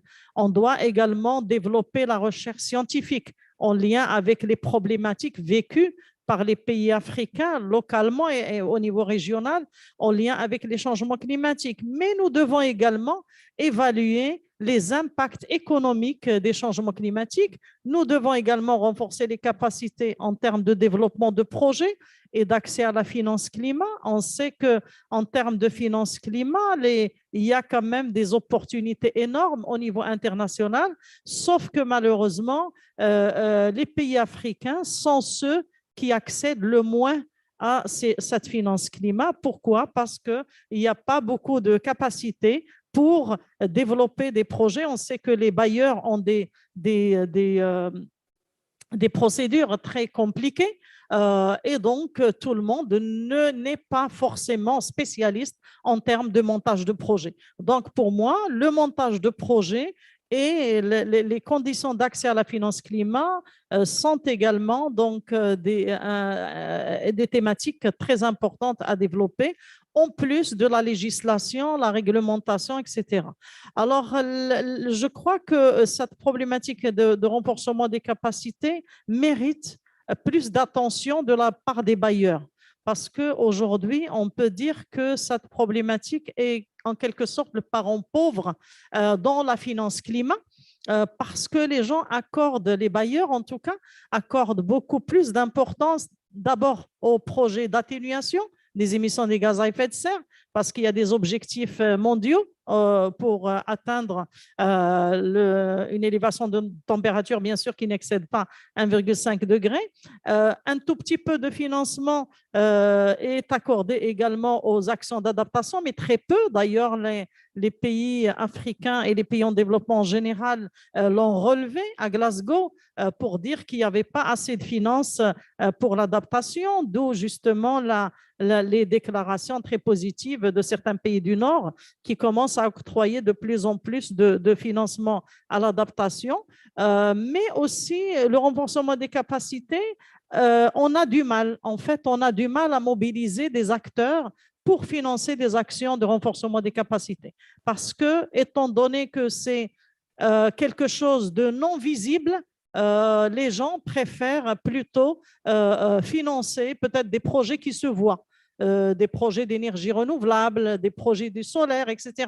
Mais la chose sur laquelle nous, on insiste à chaque fois, c'est que pour que ces projets aient de l'impact, il faut qu'ils soient accompagnés par des activités de renforcement des capacités. Autrement, une fois que le projet est terminé, il n'y a rien qui reste, en tout cas dans le pays bénéficiaire de ces financements de projets.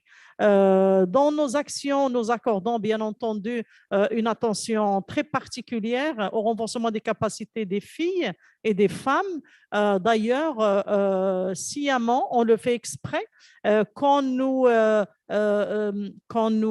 sélectionnons les candidatures que nous recevons pour les formations de chaque pays, nous mettons toujours une fille ou deux supplémentaires par rapport aux garçons. Et donc, ce qui fait que dans nos actions de renforcement des capacités, en général, nous avons environ 60% de filles et 40% de garçons, parce que nous considérons que les femmes et les filles en général n'ont pas beaucoup d'opportunités d'accéder à de telles formations, surtout quand elles se passent à l'étranger. Et en fait, ce que nous avons développé pour faire parvenir ces actions de renforcement des capacités donc aux bénéficiaires chez eux, ces masterclass sont désormais depuis 2 ans organisées à distance, donc à 100% à distance pour les participants de 27 pays africains, pour que les gens n'aient pas à se déplacer pour bénéficier de ces actions de renforcement des capacités.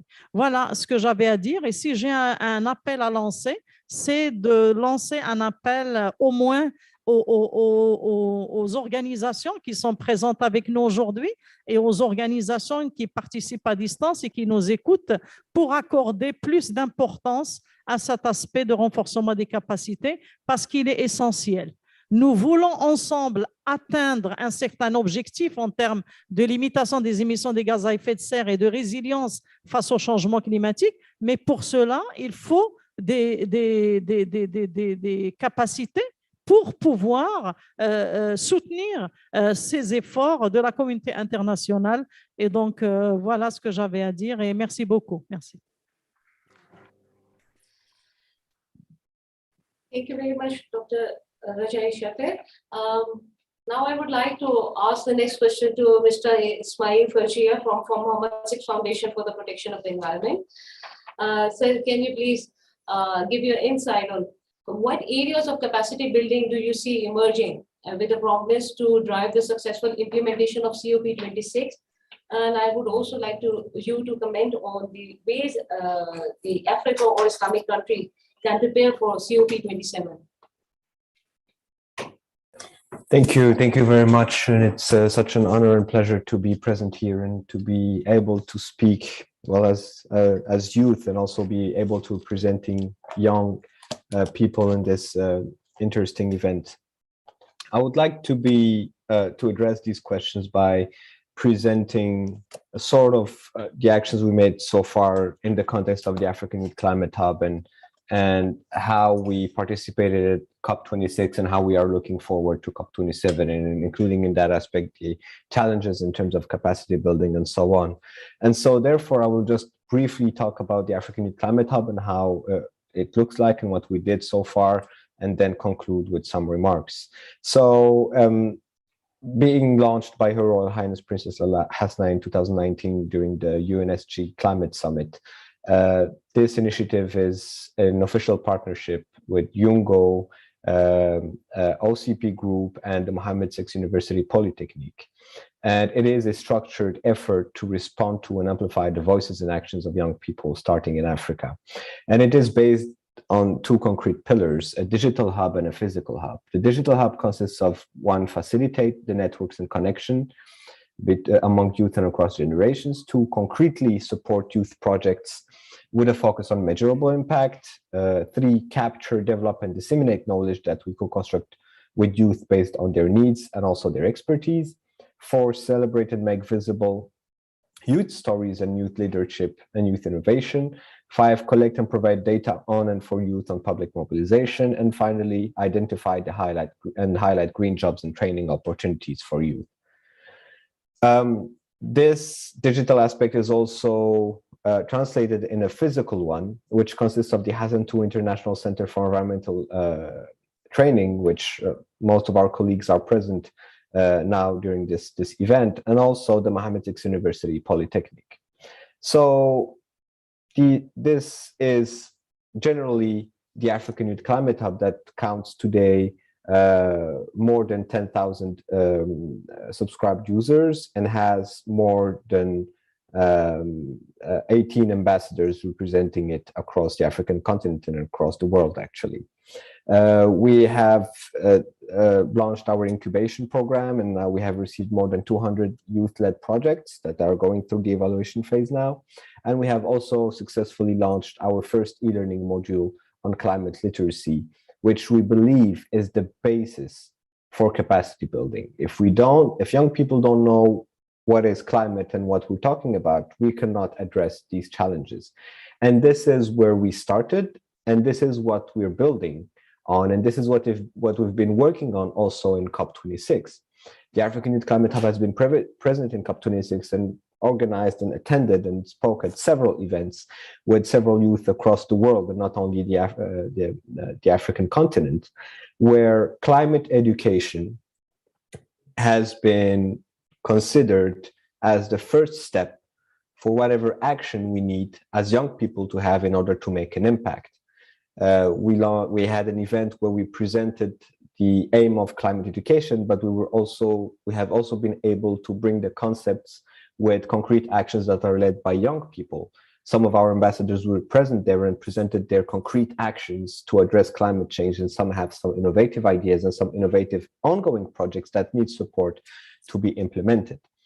We have also been able to interact with several actors, including Ms. Stefania Giannini from the Assistant Director General of Education, with whom we had a live event where we discussed about the importance of climate education and what UNESCO is doing also in terms of climate education. And still talking about climate education, the African Youth Climate Hub has been engaging as a member of the ad hoc steering committee of its UCAN Youth Climate Action Network. So the African Youth Climate Hub, what aims to do through its different components and through interacting with those several actors is basically to create this dialogue and basically to create action that will empower young people. And following our engagement and the different topics we discussed and the challenges raised in terms of climate education, in terms of format of climate education, how are we going to learn about climate change? Are we going to be in classrooms only, or shall we be more in touch with nature, and shall we be more in touch with the different actors? And what about the language barrier that has been raised in COP26 and several events where young people cannot access knowledge because of the language barrier? These are the kind of challenges we have been faced. And therefore, following COP26, 4 key messages that we've been working on with our partners, such as UNESCO, such as the African Youth Initiative on Climate Change. 4 main messages. First of all, empower African youth. Give them the floor, make sure that their voices are heard, because those are the ones that act in the local aspects. And we've been talking for several years about think global and act local, and that's what African youth are doing. They're acting locally and they're impacting globally, and some of the amazing initiatives that are happening are actually considered by other youth networks around the world and see how they could be replicable in some areas. That's message number 1. Message number 2 is to connect African youth. One of the main challenges and one of the opportunities we had in COP26 is being able to discuss and have dialogue with several young people, but also several actors and stakeholders that are present in the field. We had some events that were organized with the African Bank for Development, with the African Union, with actually high-level champions that were present at the Moroccan pavilion in one of the events. And that's what we want, because the discussion has been so fruitful in those 90 minutes or 60 minutes events that we are actually already starting to plan for our next COP27, but also beyond COP27, how we could advance in these aspects. Point number 3 is give access to opportunities. There are opportunities, but African young people have trouble accessing those opportunities, either because they don't have the information, either because they're not connected to the appropriate stakeholders that would assist them to do that, either they're simply out of the scope and they don't understand how they could act in order to be able to access those opportunities. Some young African people have some innovative ideas that they don't know are actually having an impact on climate change, whereas they do actually have a direct one. And finally, and that point has been raised for a lot of time and very underlined by young people, is we consider young people as leaders, but we believe that this young leaders term is very broad. We want to be considered as solution holders. Consider us as solution holders, as potential investment opportunities for big firms, for big actors that could help address the climate challenge and be able to address some challenges that even the biggest stakeholders are having trouble to address. So make us as concrete contributors in order to be able to access this whole international dynamic of addressing climate change and promoting sustainable development. And I give one small example of the work that has been done in the context of COP26, and that was COP16, where UNGO have been working and came up with the global youth statement policy team that was given actually to Mr. President Alok Sharma, and also to UNFCCC Executive Secretary, that actually received that paper that compiles more than 40,000 voices of young people across the world. So work has been done, voices have been brought up, but what are we going to do now? So these are the elements that we need to address. Work has been done, young people have been engaged, and actually we witnessed an engagement of young people from the South that has been very, very important in COP26 and will be, of course, more important for COP27, because COP27 is organized in our continent and by our brothers and sisters, Egyptians. So we believe that we have this chance as Africans to get young Africans to get this voice in Egypt for the coming COP. Now, to end my quick intervention, instead of having a more broad statement, I would kindly ask 3 questions, very concrete, so that we could actually start working towards COP27. First of all, what space are we giving to African youth within this conference? Second, how are we encouraging to have more African youth in the blue zone, and not only in the green zones and in the demonstrations? What about the negotiation processes? And this has been asked by African youth in the previous COP, that they need to be engaged more in the decision-making process and see and get to learn these negotiation processes that are happening. And 3, what are we doing with this global youth statement? Is it something that will be a paper like that would stay in the drawers, or is it something that we will capitalize on in order to move forward with it? So I will end my quick intervention in the sake of time, and I thank you again for this opportunity. Thank you so much, Dr. Ismail Bashir, and thank you also for raising these questions at the end. We have noted down the question, and I'm sure we will make it part of the recommendation. So since we are almost out of time, so I would like to close the panel discussion here. Wish we could have more discussion, but thank you so very much to all the panelists for sharing your time and the experience with us. So without wasting any time further, we would like to go back to the host in Morocco for the closing session and the recommendation. Yeah, thanks. Thank you very much, Dr. Homa. So we arrive now at the closing session. And I will shift in French just to say some words.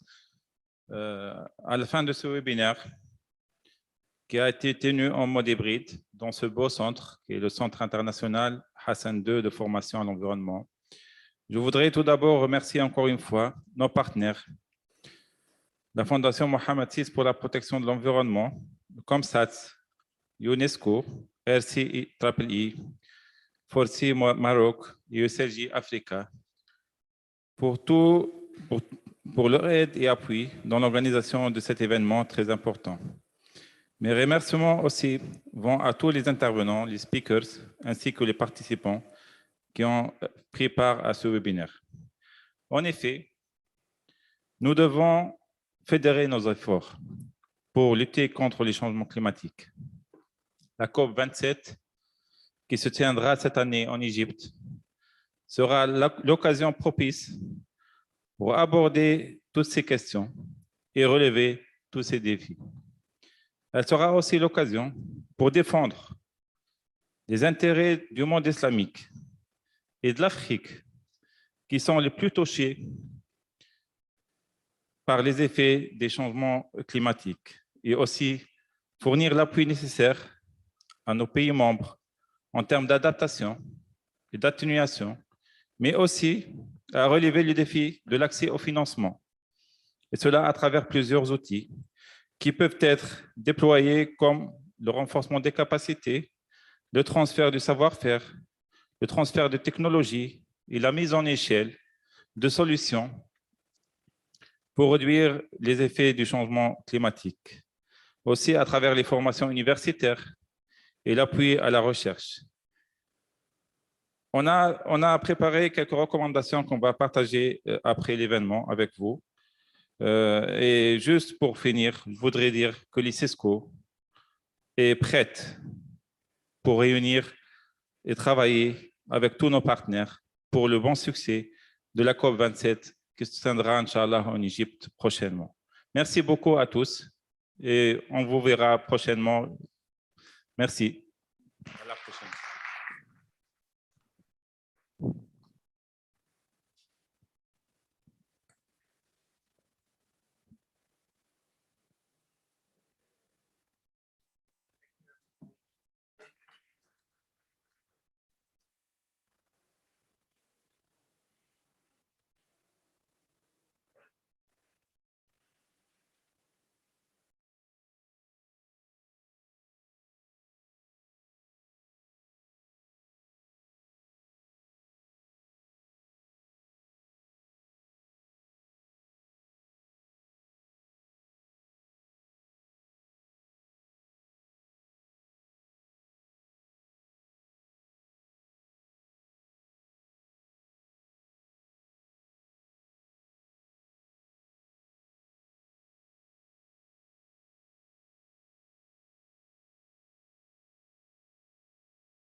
Thank you so very much, all the panelists who are still here with us. Thank you so much for your time, and we were really fortunate to have you all with a very solid background in working for promoting of climate change issue. So hopefully we will continue this collaboration till COP27, and we would like to have you all and ourselves to be part of this COP preparation for COP27. Thank you very much. Thank you. I wish that you can have take a photo for all the participants. I guess they have taken during the before the panel discussion. I guess they have. Okay. The boss has left. Okay. So I guess now it's no need. Thank you very much. Thank you. Bye bye. Have a good evening.